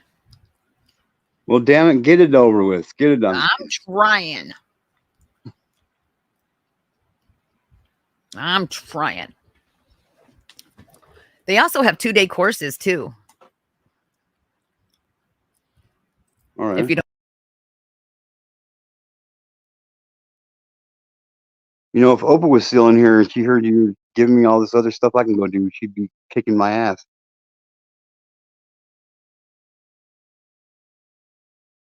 What's up, Biz Colt? Biscuit. Yeah, I suck at reading too.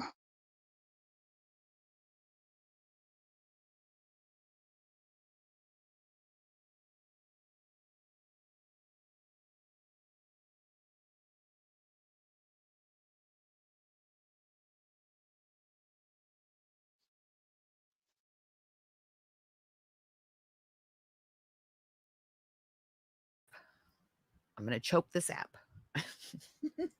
The sap? The sap, huh? Choke this app. Okay. Biscuit butt. Oh, is that Woodley?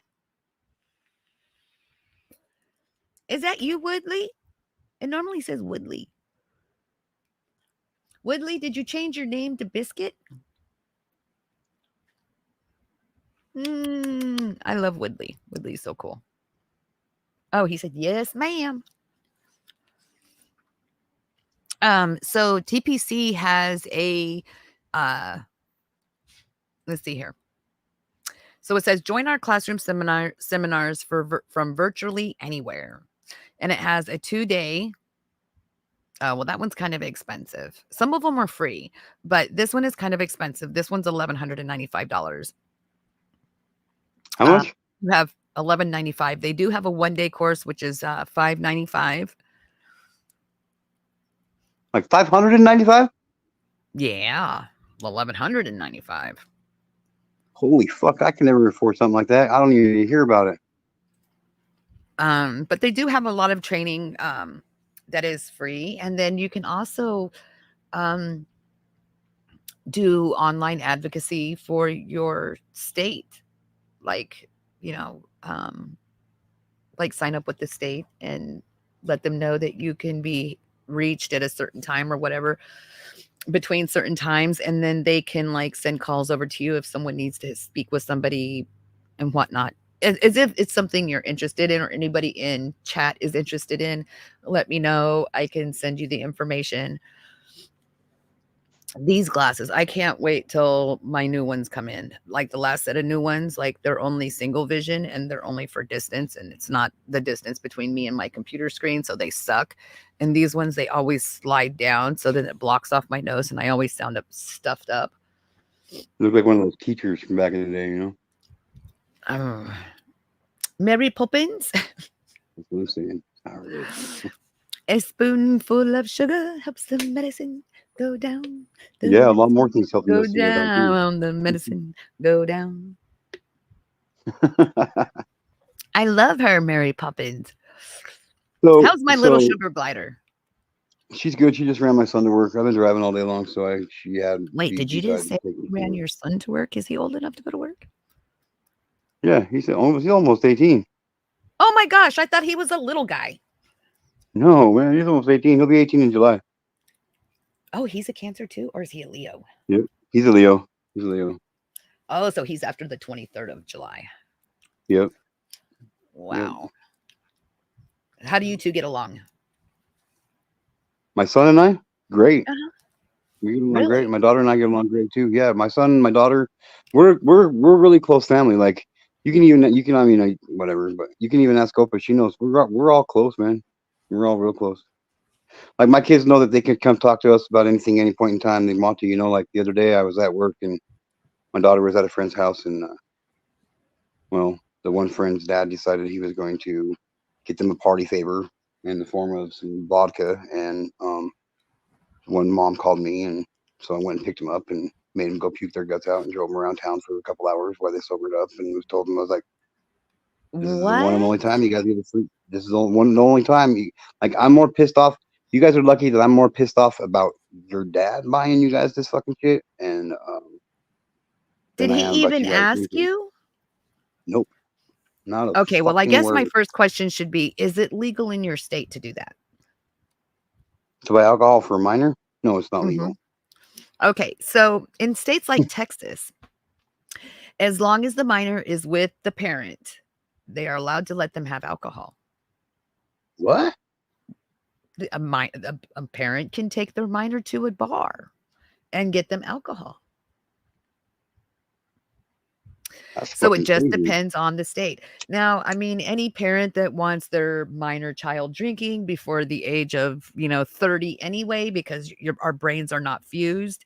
And I don't think so. My honest opinion is I don't think any minor should be having any kind of illicit substance, whether it's prescription or over the counter or alcohol, until after the age of 25. I wish they would raise the drinking law to 25, only because our brains are not fused.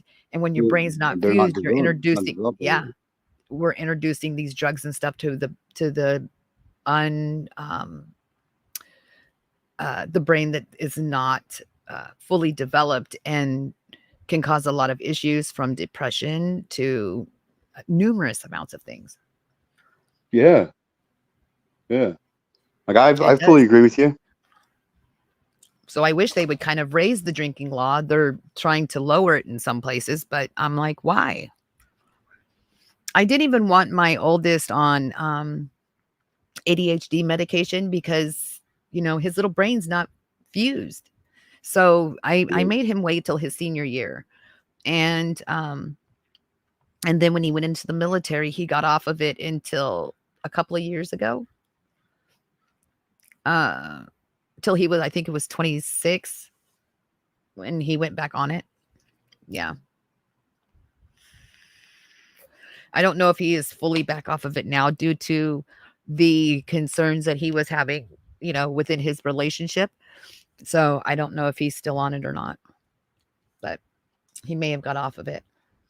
Oh, there Arkansas he goes. She is dropping the bombs. 1-800-656-HOPE and 1-888-PREVENT-United States. Arkansas rocks. Rape and Incest National Network is RAIN. Crisis That's a good Hotline, program. 656-4673. National Teen Dating Helpline is 866-331-9474.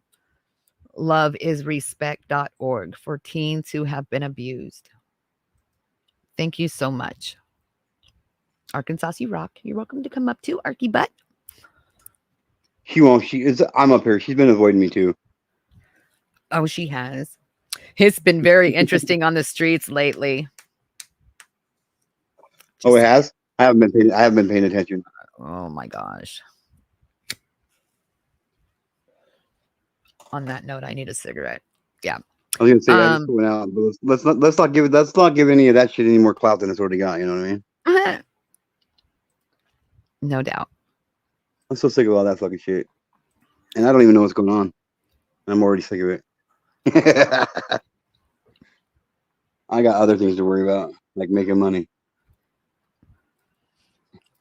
So how's work been going? Well, good up until Monday, but I kind of went back today. I've been kind of busy today, but I didn't do a thing yesterday, dude. I was just, my back was hurt, like my pride was hurt, my ego was hurt, my everything was hurt yesterday. But What happened? Just all that shit with that dog, and how it all turned out, and just how Walmart could give a shit less about it, and like they're already over it, you know what I mean? And I'm like, it's kind of traumatizing for me, you know. But hey, it's all good. I'm a man, right? I'll get over it. So what did Walmart have to do with it? Was Walmart the one that was the provider? That's who I work for. Yeah. Yeah. That's who developed the driver program. Spark is Walmart. It's their personal program. Yeah. It's their own personal delivery service. Like they got their own they got their own internet, they got their own fucking radio station. You know what I mean? They got their own delivery service too.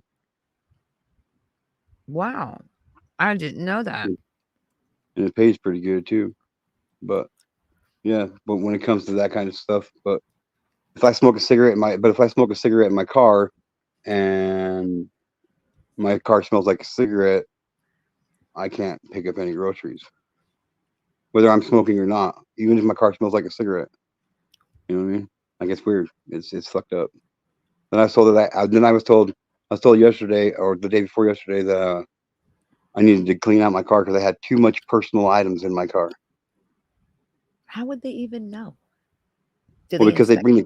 bring the groceries to your car, and when they're putting groceries in Oh, their car, Walmart brings the they, groceries. Okay, I get it. yeah, I get it. yeah, you pull up to the back of Walmart and you let them know you're there, and they come up to your car with this fucking cart. It's usually got 3 orders on it, and they put an order in the trunk, in the back seat, and in the front seat. We're not even supposed to get out of the car.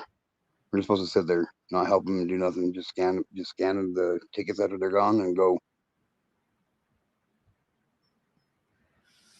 So the real DJ Fruit Loop says we exposed and took down a police department for that stuff back in the 90s when we were kids, Ark. If you are a family member needs help with mental or substance abuse disorder, call SAMHSA National Helpline 1-800-662-HELP or 4357 or TTY. And for those of you who don't know what TTY is, it's for deaf. 1-800-487-4889. Was all over the news for a while. On what grounds?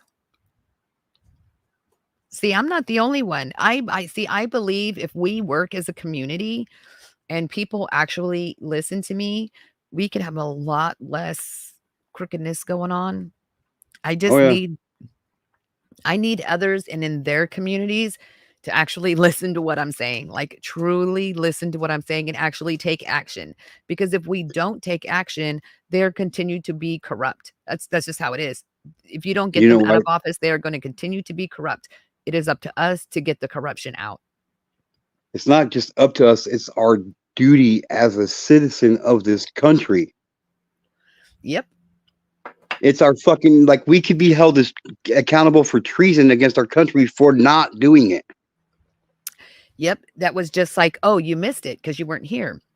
So if you know, okay, for a fact, if you know someone is being abused, if you know if someone's being sexually abused and we don't say something, we're aiding and abetting. Yep. So as far as you not being like a teacher who is a required reporter or like a doctor or a counselor, etc., doesn't if you were to go to court, like say for instance, a child, say a next door neighbor says, well, Joe Bob next door knew that this was happening, they could subpoena you to court and then you could be Yeah. liable. Yep. So keep that in mind, people. Please keep that in mind. If you know Yep. it's happening, don't be afraid of them not listening to you because 9 times out of 10, they will, unless you just have a really crooked area. It was all over the news for a while. And then Real DJ Fruit Loop says, led to all the kids in our clique getting millions of dollars, nearly bankrupt the entire city. Amen. Good job. Internal Affairs was sent to investigate, seen the stories was real, and refused to tell anyone. And they told the judge he helped cover it up. Inky is phenomenal for having judges removed. Oh yeah. Get him. Yep. Get him. Straight up. If I see a judge that's not doing the right thing, I am quick to pull it up. Internal Affairs told judge it was a judgment call to not tell anyone. Wow. The judge said it was a judgment call. Get it? Yeah, right. That means One of the officers got 20 years for it. Good. Because any law enforcement that's not following law, I mean, that's their freaking job. They're there to listen. They're there to do the research. And I mean, if they don't have the training to do it, then they need to send it to somebody that does. And the biggest failure is when they don't send it to somebody that has the training. that they're like, oh, well, I don't have the training, so I'm going to dismiss this case. Yep. One of the city council members got removed off council too. Yep. See, I'm not the only one. It's not a myth. I promise. It's not a myth. Shit Not a happens myth. every fucking day except for Saturdays and Sundays in this country. Move. Please move. Okay, Okay. fine. I'll move. Hi, Pinky. Hi, baby. How you doing? I'm doing good. Good. You ready to go then? Yeah. Just give me a minute. Okay, because I gotta be at the post office by 5:30. Well, you can go to the post office. Ooh, what are you sending us? Oh, are you shipping out shirts? Yeah, one order of them right now. Well, yeah, I'll send out more. I'll send out the rest of them after Christmas. But yeah, I'm sending out one set. I'm sending out candy wrappers right now. Aw, she's so sweet. Just because she's not just because, but just because she sent my wife and I a gift today. So Oh, I'll get. so are you monetized now? Me? Nope. How many more hours do you need? I don't know. I haven't looked recently, but last time I looked, I still needed like 1,000 hours. Oh my gosh, we need to put you on replay and just let it roll. Yeah, I don't know how to do that, and getting people to help me is kind of hard because I don't ask for it. So That was fucking funny. I like how you said that. So one of the ways is like I would just have multiple windows open playing it, but they have to be all separate windows and they have to have sound. So just turn the Is that volume down something? really low. Is that something a managing moderator can do? Well, any of us can do it. Anybody that watches your channel can do it. Oh. Your hours up. Yeah. Oh. But we need to get your hours to like 3,000 hours. So Yeah. you can be. Well, I am doing the 24-hour live stream on New Year's Eve and into New Year's. We should do a joint one. Are you using Yeah. StreamYard? Because you can set it up to where you can set it to where other persons can stream your stream and like have a group stream where there's multiple people on. And then we're all streaming the same stream of each of us. Yeah. All right on. Mm-hmm. And that way we all get credit for it. Mm-hmm. Hell yeah, I'm down. I don't know how. Like you'll have to get a hold of me off of here or something. Last year's I was I did the Santa one where I followed Santa around. And then I did a fairly short New Year's one. But that's when I started my channel, so it's almost like it's 1 year anniversary. Oh yeah. When's your 1 year anniversary? It was in June. Wow. June 16th.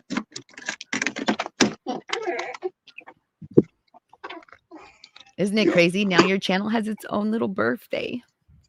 I know, huh? Which is crazy because I started my channel. I started my channel on my baby sister's birthday. And I didn't realize that until I celebrated it this year, my 1 year anniversary on there this year. But I'm going to lose you for 1 second, but I'll be right back on. Okay, love. Walter West happened Apeville.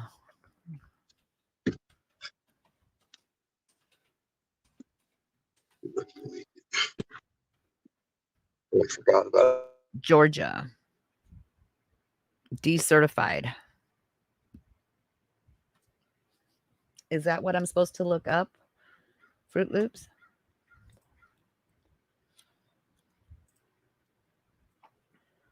In small, good old boys towns, it's hard. Nobody will go against the LE. No, so exactly. Arkansas. That's why I say go to the Attorney General's office, and people aren't listening to me. If you go to the Attorney General's office, that is their job, is to go and check out to make sure LE is doing their job. It does work. You just have to do it. But make sure you have evidence in hand. It cannot be hearsay. Make sure you have documented evidence in hand saying this was not done right. This was not handled correctly. If you don't, they're not going to listen. They hardly ever do in the first place, even when they're doing it right. So Exactly. give them a reason not to listen to you and see what they'll do. They won't ever listen to you. He says Atlanta ritual abuse trial start Monday. So I googled what he said. Candy Rapper, if you see this, I'm telling you what, girl. I'll be lucky to make it to the post office. Yeah, you're welcome. Just go. I don't need you to flash your fucking lights and fucking wave your fucking hands at me. Jesus. Just drive. I get bad out here on the road. You guys will see a part of a side of G2K you never thought you would even existed before with me out here driving.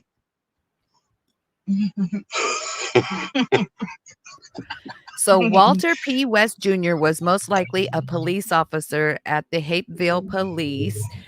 To qualify, Walter P. West Jr. likely had a high school diploma, GED equivalent, firearms training, mixed martial arts training, and the ability to drive at high speeds. Police officers put those skills to waste, fulfilling their duties as active shooters, reckless drivers, racial profilers, thieves, liars, and bribe acceptors.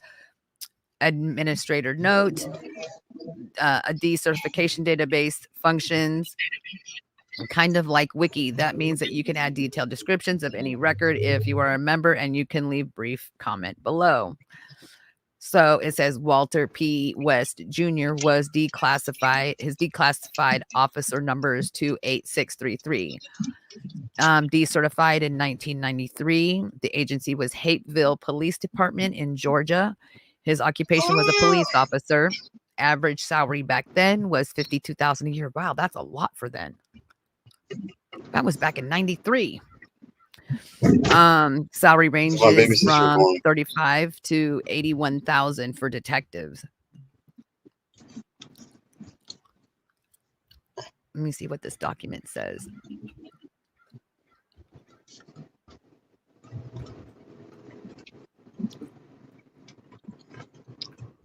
Who was it that was in here talking about taking down like a police department? That's who I'm looking up. No, who was it? Who was it that said they did? It was Real DJ Fruit Loops. Hey, Real DJ Fruit Loops, check this out, dude. You want to really check into a real corrupt police department, bro? Legitimately, check out the Pocatello Police Department. It's no joke. I'm not saying that because I live here, but because I live here, I know better. Like they are, like it was like 2016 or 2015, something like that. The Pocatello Police Department came in like as the fifth most corrupt police department in the United States. Yeah. Yeah.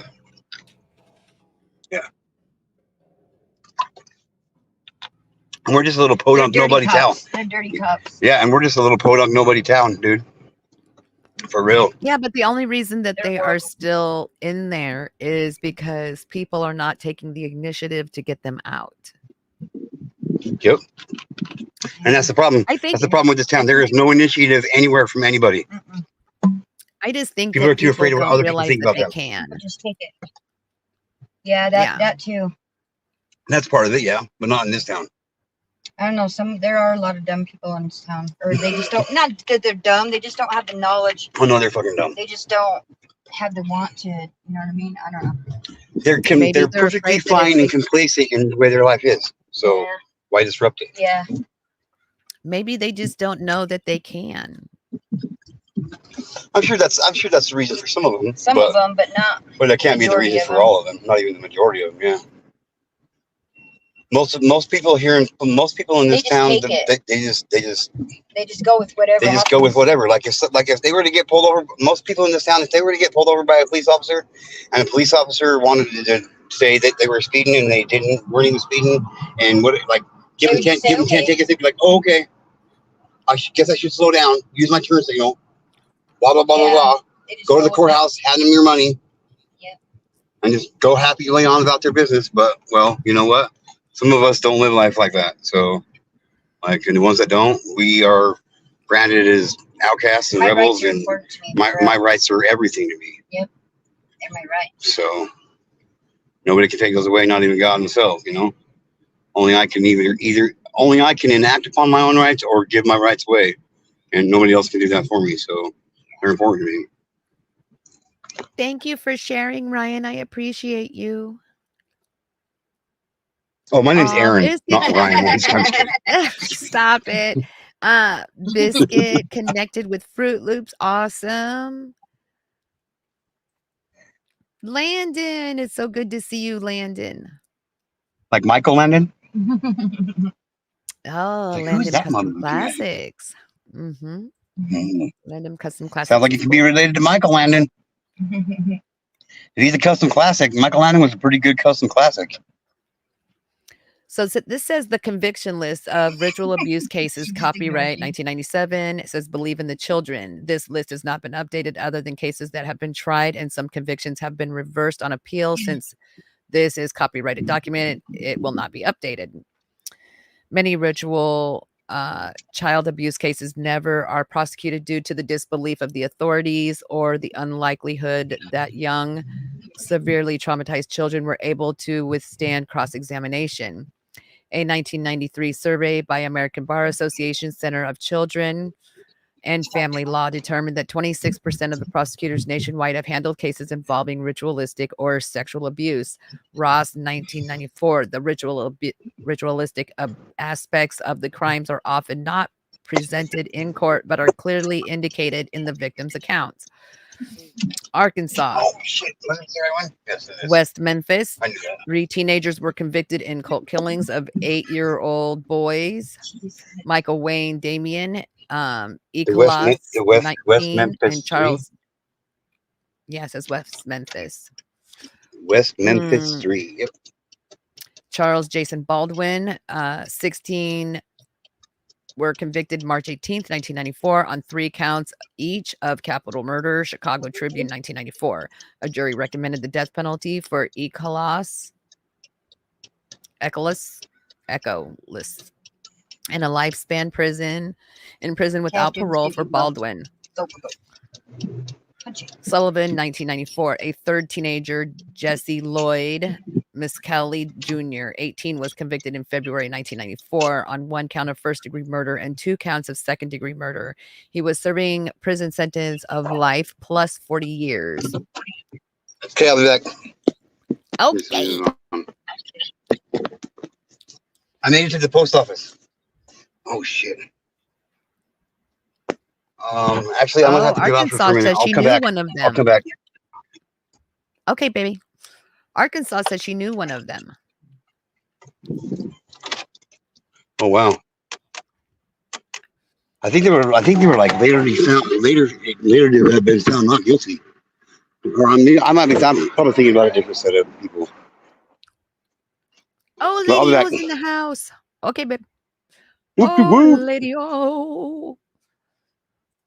What's up, Spiritual Mom? She says, hello, GTK. Hello. So it says Miss Kelly confessed to his role in the killings, telling police that the murders were linked to a cult ritual that included the rape and mutilation of victims in the Chicago Tribune in 1993. West Memphis Police Detective Brian Ridge testified the elements of this case to the work of Satanic Cult Sullivan in 1994. Steve Branch, Christopher Myers, and Michael Moore disappeared while riding their bicycles in May of 1993. Their nude bodies were found the next day in a drainage ditch. The boys had been bound, raped, and beaten. Chicago Tribune, 1993. One child had been sexually mutilated. Oh. One witness testified that one of the defendants drank the victim's blood. Sullivan, 1994. During the trial, prosecutors presented evidence suggesting that Ecolas was a Satanist. Acquaintances said Ecolas carried a cat's skull to school, wrote satanic poems, and claimed to worship the devil. Chicago Tribune in 1993.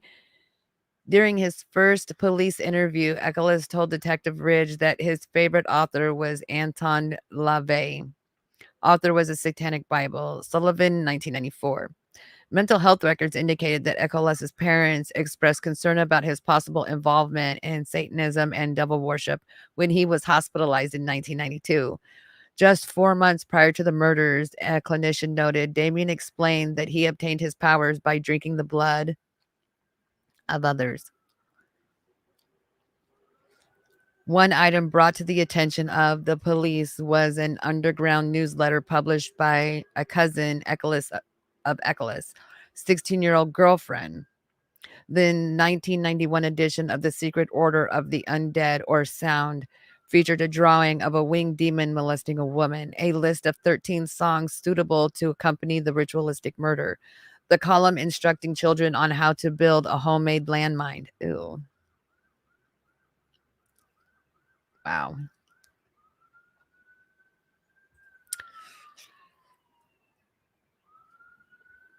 Yeah, we'll have to check that out.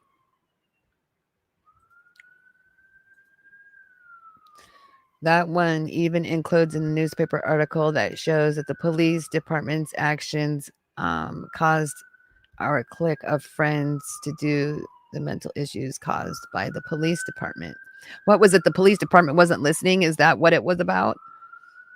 Farside, welcome in. Farside, here is your jacket. It's good to see you. Mwah. Thank you, Ryan, for sending Farside over. I appreciate you.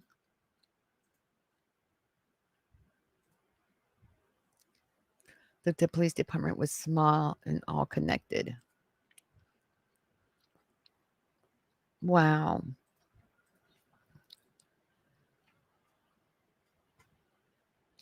Okay, so California's Bakersfield. Okay, let's go down to the one that was the one he's talking about. This one, Georgia. Okay, it's this one, right? Georgia. Hateville. Walter P. West Jr., a former juvenile officer, pled guilty on June 20th, 1994 to 33 counts of sexual abuse. West was sentenced to 20 years in prison, 20 years probation, and order never to be alone with children. Prosecutors said that West engaged in oral anal with as many as 13 children, fondled them, forced them to engage in sex acts with other children, and filmed the assaults. Most of his victims were pre-adolescent children who had problems at school and with the law. The youngest victim named in the indictment was 6-year-old.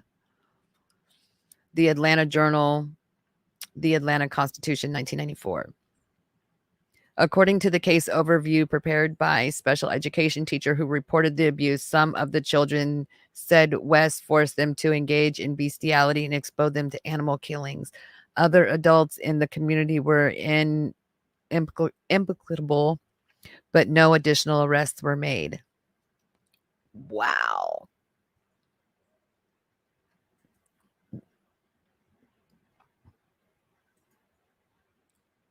The school principal was even about to be sent to prison for helping find kids for them. Are you freaking kidding me?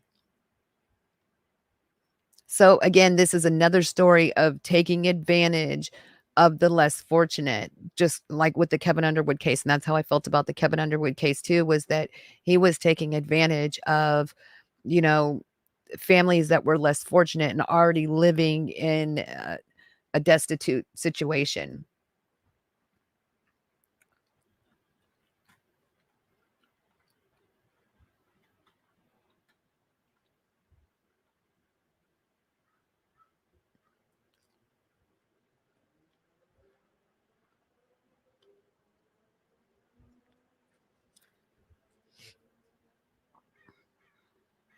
Wow, these are all the stories.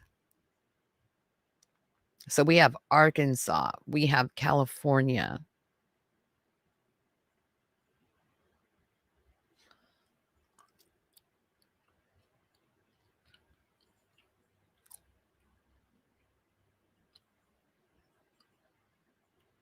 San Diego, Santa Rosa, Colorado, Connecticut, Florida, Georgia, Illinois, Iowa, Massachusetts, Michigan, Minnesota, Mississippi, Nevada,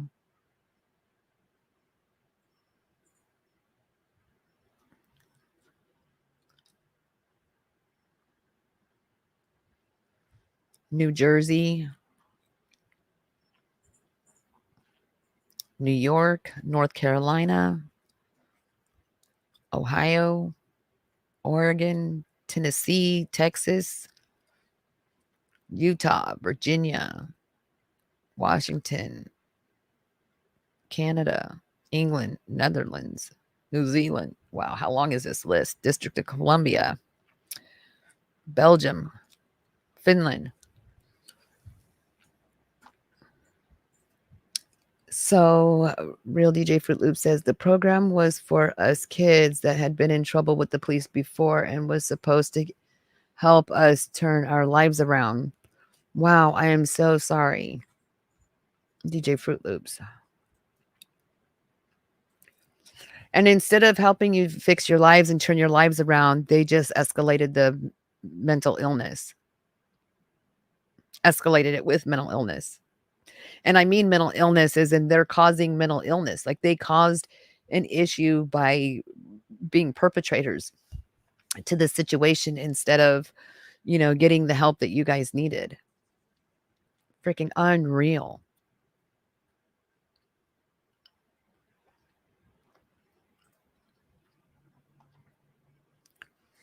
Biological EX1, New Jersey is my old town.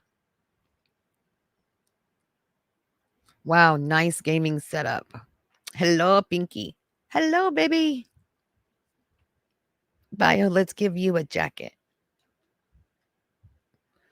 And you guys don't forget to drop your channel links so others can connect to you. So you guys can meet, check out. Yeah. That's craziness.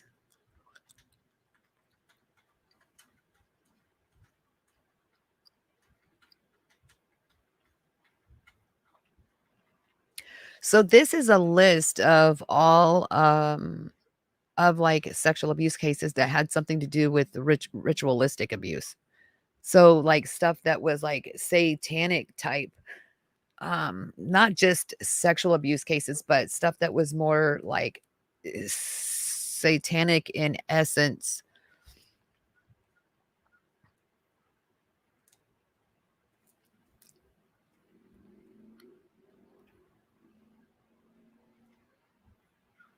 Wow, I'm just blown away.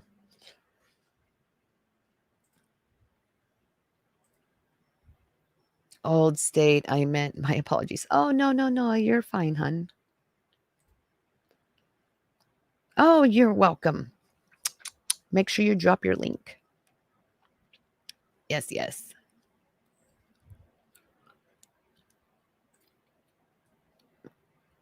Oh, here, let me drop this for good to know because he said he would be right back. The Real DJ Fruit Loops. And I remember you. It's been years. How are you? Aw. Wow, this is very interesting. Maybe I'll go through each of these cases and, look up like, what it says and then do like little videos on each one. Pokemon! Char's my favorite. It's good to see you, Pokemon. How are you doing, love?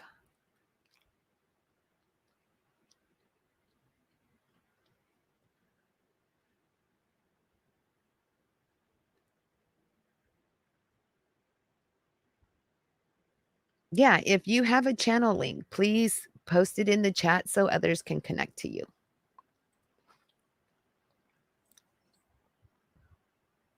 Thank you. Thank you.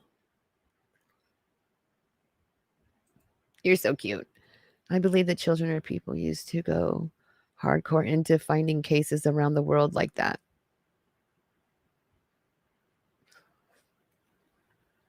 They need help. I mean, it's not something that some people can do all by themselves.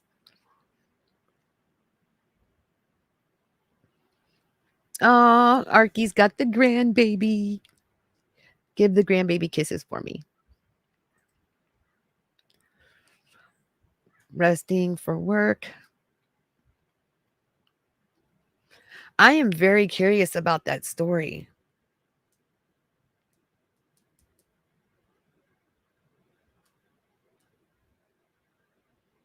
This is like a whole new level of like, what the F? So California has Bakersfield, Alvin and Deborah McCuen, Scott and Brenda Niffen, and Rodney and Linda Phelps, parents of Deborah McCuen, were indicted in 1982 on charges of sexually molesting children. The alleged victim included their own children.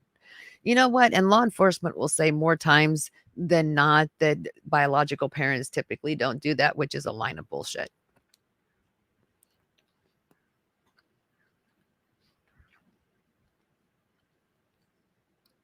Traded between families and used for, as well as children from the Bluebird Troop run by Deborah McCuen and an unlicensed daycare facility in her home.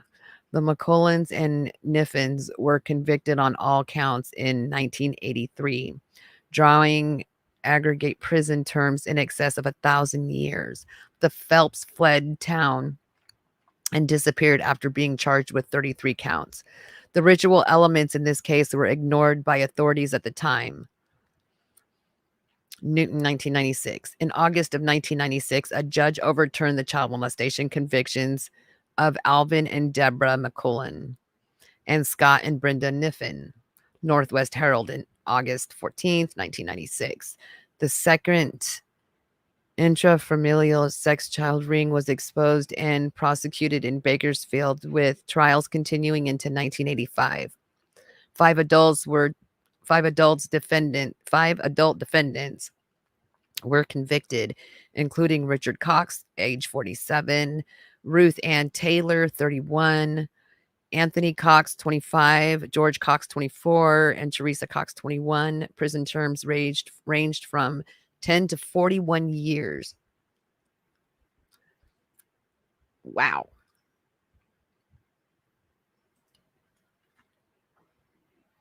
What do you mean? See it. See it. I put the link in chat, didn't I? No, invite. There, just in case. Just in case I didn't. Okay, so it says 7 defendants and another Bakersfield child sex ring were convicted in August of 1985 with multiple charges, including child molestation and endangerment, assault with a deadly weapon, and production of child pornography.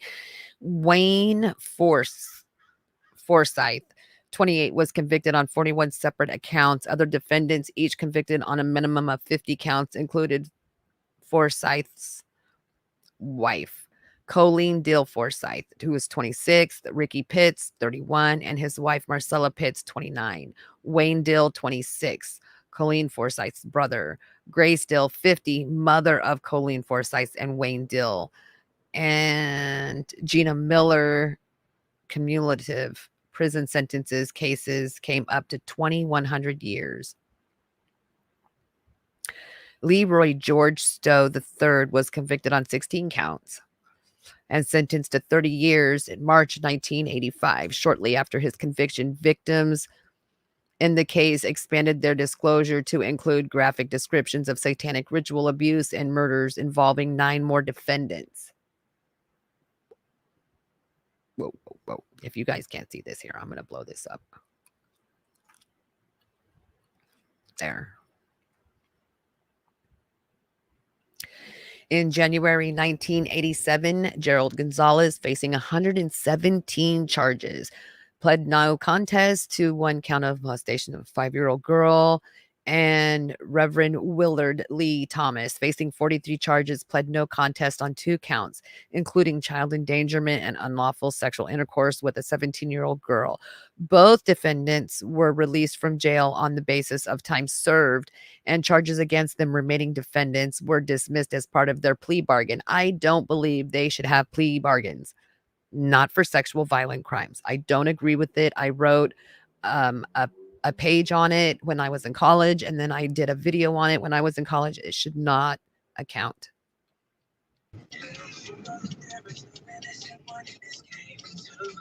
Welcome What's up, Iggy? back. So I made it. I made it to the post office. I got it all mailed out. So it's on our way to Candy Wrapper. She'll get her package on Wednesday.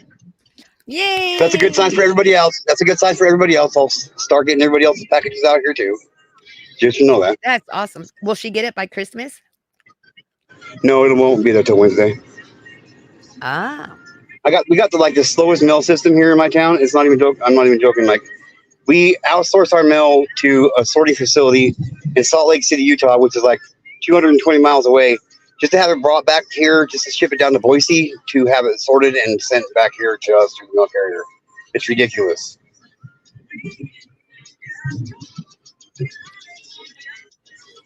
Wow. So did you hear this? Well, you know me, how I feel about plea bargains. I don't agree with them at all. Not on sexual violent crimes. Especially in sexual cases. Yep. And these defendants were released from jail on basis of time served, and charges against them remaining defendants were dismissed as part of a plea bargain. Wow. On 117 charges. Holy fuck. Tells you where the corruptness is in that police department, huh? That whole judicial system right there, wherever you're talking about, that's corrupt as fuck, dude. This is in California, Bakersfield. Wow. Shame on you, California.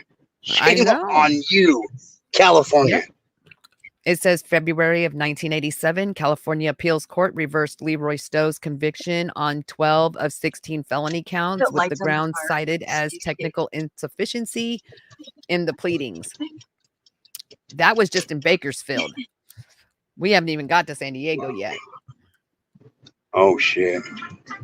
Yeah, this is my jam right here. Sorry, Pinky. I got to mute it. I don't want you to get struck. Thank you.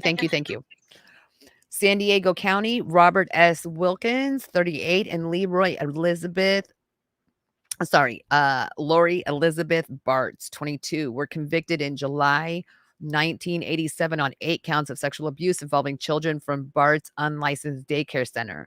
The original list of charges dating back to 1984, including 92 counts of sex acts forced upon girls aged 10 to 15. The victims described displays of weapons, threats, and occult rituals in which Bartz pretended to channel the voices of Satan, telling the children, "This is the devil, do as I say." Both defendants received long-term prison sentences.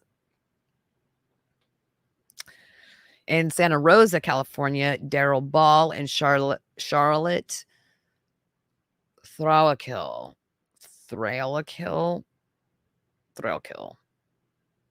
I don't know how to pronounce that one, so forgive me.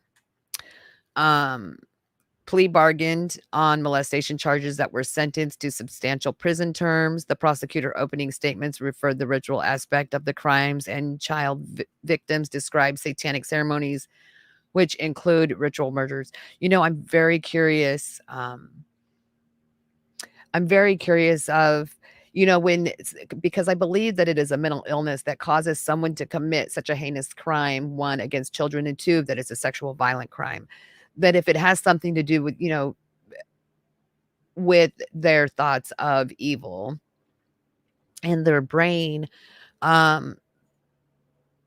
with it being like, for instance, back to the Kevin Underwood thing, like, you know, he thought of cannibalism and he wanted to taste a human being.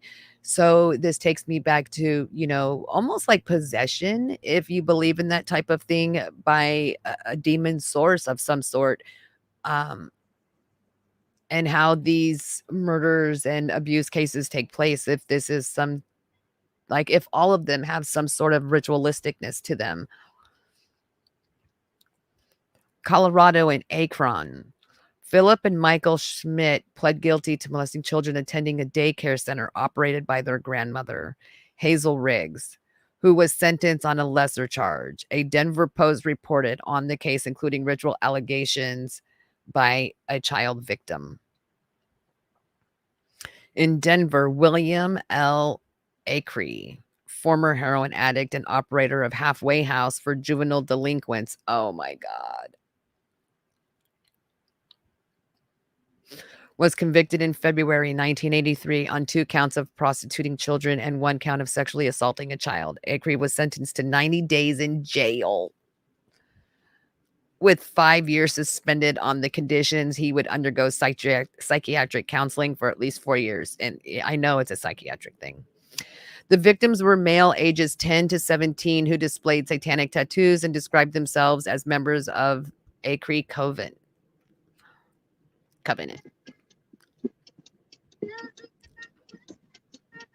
I cannot believe that they only did 90 days in jail. You can't. It's perfect stuff. I mean, that's what they should. That's what they did, right? Yeah, it's fucking ridiculous. 90 days. Yeah, it's bullshit. It's flat out bullshit. But yeah, my brother-in-law's doing fucking 36 years in prison for fucking a drug charge. Where's the sense in that at? Here we go with Connecticut. Bridgeport, Connecticut. Carrie Lynn Patavino, 28. Patavino. Who was only 28, was a school bus driver, was convicted in August of 1996 for statutory rape of seducing a 14-year-old boy who said that she engaged him in strangle rituals during sex. Northwest Herald in 1996. The boy testified that Patavino once cut her arm with a razor blade and forced him to lick her blood. Ugh. According to the police, Patavino sent the boy love letters decorated with occult symbols and signed in her blood. During the trial, Patavino wore a pentagram medallion around her neck. She was only sentenced to 6 years in prison.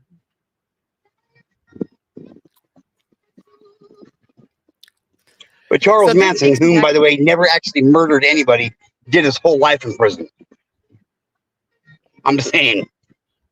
So this takes you back, if you think back, say 20, 25 years or more, the sentencings on sexual violence crimes were not as intense as they are today, but they still need to like ramp it up just a little bit.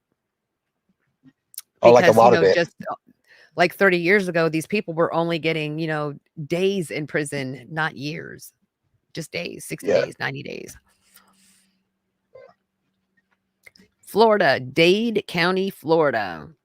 Francisco Fuster, who was 36, was convicted in 1985 on 14 counts of child abuse and sentenced to a minimum of 165 years in prison. Now that's a sentence. There you go. Right. Fuster had previously been and he had previously, but that's why, because he was previously convicted of lewd and lascivious assault. Lascivious assault on a 9-year-old girl who had, I know Leviticus. What did I just say? I don't even know what I said now. Lascivious. Assault on a 9-year-old girl who had served 4 years in prison for homicide. More than 50 children accused Fuster and his wife, Ileana, of abuse that included, I'm not saying that out loud, drugging, pornography, animal killings, and anal rape with crucifix. Fuster's 7-year-old son was treated for gonorrhea of the throat. Ileana Fuster, a 17-year-old native of Honduras, also claimed to have been battered and sexually abused. Yeah, she wanted out of the charges. She confessed to her role in the crimes against the children and testified against her husband. Ileana Fuster received 10-year sentence. Hollingsworth. Wow. That one was bad. That one was, they're all bad, but that one was really kind of bad. Like that kind of like make me want to throw up bad. Okay. Looks like a woman on to mention me. Stuart James Toward, 58, owner of Glendale Montessori School, pleaded guilty to child sexual abuse charges and received 15-year sentence. His office manager, Brenda Williams, 30, was convicted in 1989 and sentenced to 6 years in prison.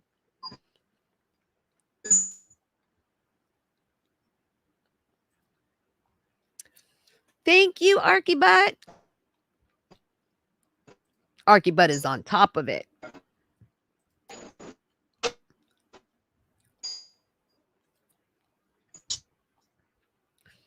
Yes, please remember to drop your links, please, please, please. Okay. Children described being threatened with guns, knives, photographed for pornographic purposes, and forced to participate in satanic rituals. Orlando Sentinel, 1989. We are at Georgia. We read that one. Illinois. Danville, Illinois. Wow, Danville's a really nice area too. I know where that is. Robbie Moore, a self-avowed warlock, was convicted January 30th, 1997 on 3 counts of aggravated criminal sexual assault and 1 count of aggravated criminal sexual abuse. Moore, 28, of Danville, Illinois, was arrested June 1996 with several children, some as young as 4 years old, complained of being sexually abused after joining an informal witchcraft club led to Moore and Kimberly Harris. Harris, 26, pled guilty October 1996 to fondling a 13-year-old girl and was serving 7-year prison term. Sergeant John Howard, a juvenile officer with the Vermilion County Sheriff's Department, said that there appeared to be connection between sexual abuse and what he called occult activity. Prosecutors said Moore talked about black magic to both lure and terrorize his victims. Moore was sentenced to 67 years in prison.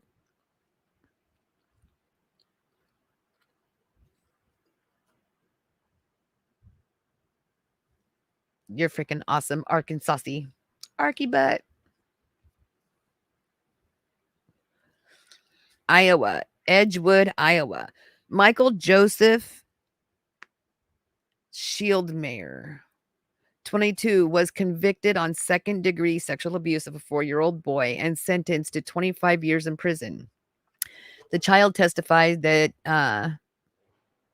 Shieldmayer abused him at the Sunshine Preschool and Daycare Center operated by Shieldmayer's wife. The unlicensed center was shut down by the state after children began disclosing ritual acts involving stuffed animals, decapitation, animal killings, bondage with ropes and chains. This stuff really freaking happens, you guys. Unreal. Massachusetts, in Malden, Massachusetts, Gerald Amirault, 32, was convicted in 1986 of 15 counts of child abuse, including rape, indecent assault, and sentenced to 30 to 40 years in prison. 9 children who attended the Fales Acre Daycare Center testified that Amirault sexually assaulted them in a magic room while dressed as a clown. 1 child testified that the small animals were killed. His mother, Violet Amirault, 62, owner of the school, and her daughter, Cheryl Amirault LaFave, were given 8 to 20-year sentences. It's your birthday, Arkansasy butt.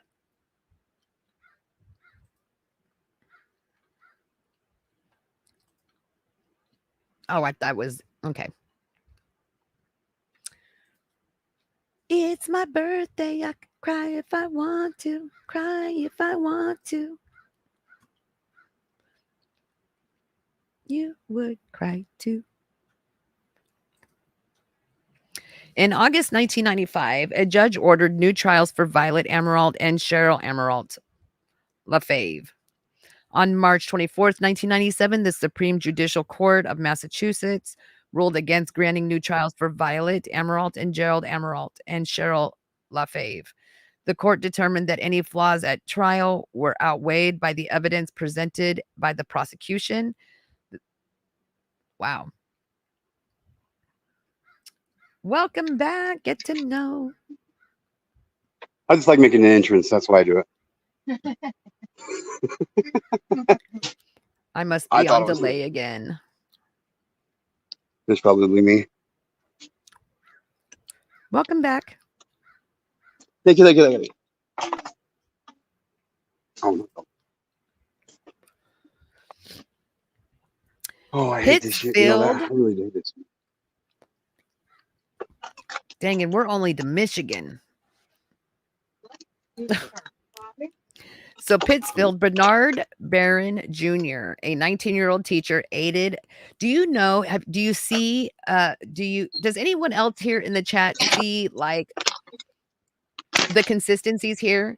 It's going to be either religious school, daycares, bus drivers, teachers. You know what it is? It's the people that are watching our kids when we are not. It's the people that we trust with our kids. Yep.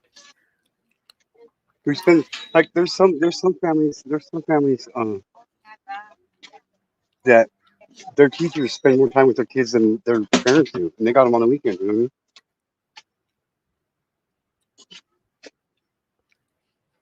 It's ridiculous. We don't get down like that over here, though. Fruit Loops says, yeah, believe the children group had collected a massive list. No doubt. But I am seeing the trend here. Like it's always going to be someone that we look up to, or that, you know, like as a child that you're looking up to this child. I mean, like the child's looking up to like law enforcement or their teachers or the bus driver or the principals or the daycare provider. This is more than like the next door neighbor. This is someone that we leave our children with on a daily basis. And then people wonder why I don't want to send my kids to regular school. Okay. Yep. I don't want them riding the bus. Okay. So, Bernard Barron Jr., a 19-year-old teacher assigned at a daycare center, was convicted of child molestation in January of 1985. He was sentenced to life with parole possible in 15 years. Children testified that he threatened to kill their parents if they disclosed the abuse. Mm-hmm. It's ridiculous, isn't it? It is.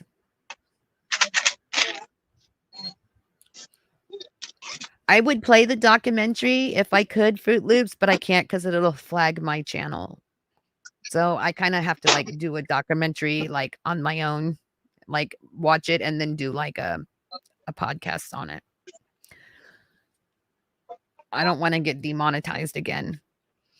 So Michigan, Niles, I'm telling you, man, once you get monetized, you got to be really like walking on eggshells. So Niles, in Niles, Michigan, Alan Barkman, co-owner of a Small World preschool, again, another preschool, was convicted in April 1985 of molesting a 5-year-old boy and sentenced to 50 to 75 years in prison. That sounds a lot better.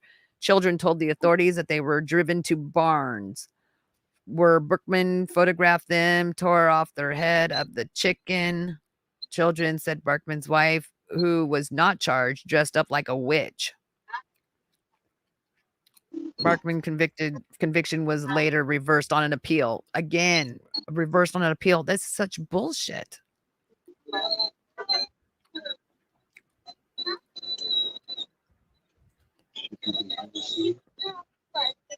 So Franklin came from boys' school in Hapesville. He was snatch kids up, changed their name, raised them as the what? He would raise them as his and take their life. Wow. Wow. Sinilac County. I think we're still in Michigan. Are we still in Michigan? Yeah, we're still in Michigan. Sinilac County, Michigan. On October 20th, 1994, Stephen Roger, who was 30, and his live-in girlfriend, Trudy O'Connor, who was 32, were found guilty of first-degree child abuse of a 9-year-old girl. The girl, Roger's daughter, was found in the dark walk-in closet at Sinilac County Sheriff deputies. Oh, by the sheriff deputies. The child was shackled by her ankles to a urine-soaked bed. Her arms had been tied behind her back with a harness made of socks and safety pins. The only other thing in the closet was a large, frightening Halloween mask, which hung directly over the bed. Ew. Family members said that Rogers and O'Connor believed that child was possessed. The girl was maternal grandmother was reported suspect in child abuse in 1989 and 1990. After the little girl returned from visiting Rogers, a medical examination confirmed scar tissue. Teachers from the girl's school testified that she appeared malnourished, had bruises, cuts, burns on her body, and often smelled of urine. Well, that is actually a clue, and I think that I have brought it up before, was that a lot of times the kids, they will constantly urinate on themselves, so nobody will want to touch them. Yep.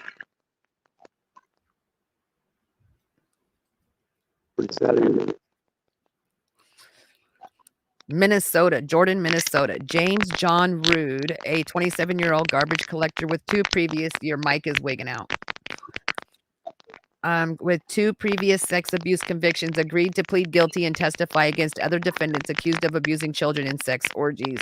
In exchange for a lighter sentence, Rude gave police a 113-page statement in which he graphically described sadistic assaults on children.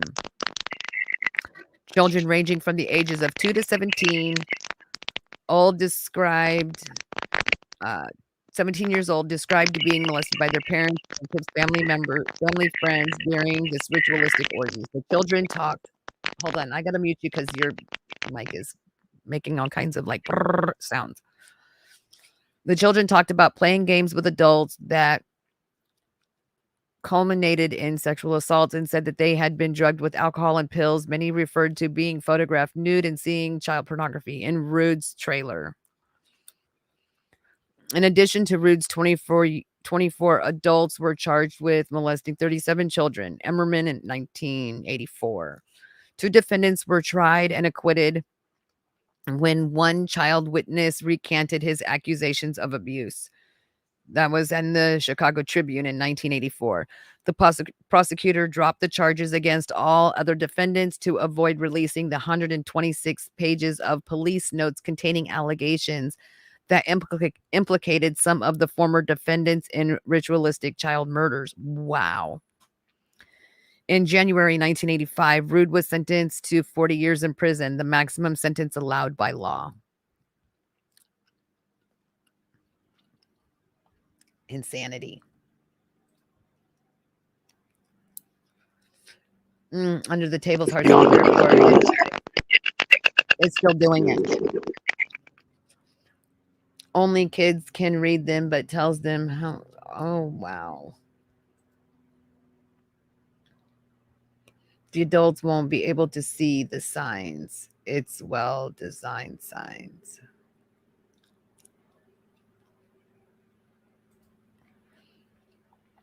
We as adults have to, really look out for things like, like the bedwetting and the night terrors, the abrupt change in behavior and mannerisms. I have other live streams that I've done on, things to look for. And if you don't know what those things are, go back through some of my live videos where I have, the top signs and symptoms of things to look for. Whether it's the neighbor kids or your own children, just always, always, always keep an eye out for them. I'm going to stop here at Mississippi. Maybe I'll finish this tomorrow with the rest of these. So I'll save it on Mississippi. And we can come back and finish going through these another day. Tomorrow. I'll come back and do them tomorrow. It's craziness.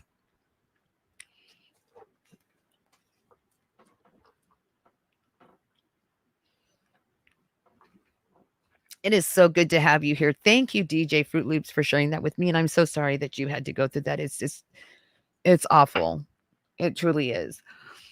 And I don't think that people realize that even the ones that are kind of in denial about certain types of abuse, I think there's been a lot more abuse than we'd like to admit, even in my own childhood and yours, Arky's. It's really probably about 1 out of every 5 at my age, at least, that it has happened to. And, we have to stop the buck there. We can't let it continue down that family line.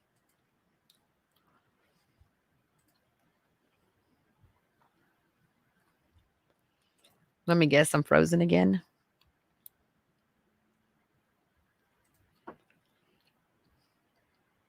Hopefully I'm not.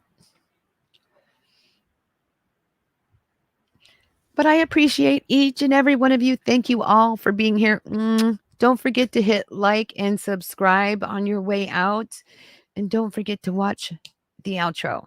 I love you all. I'll see you tomorrow.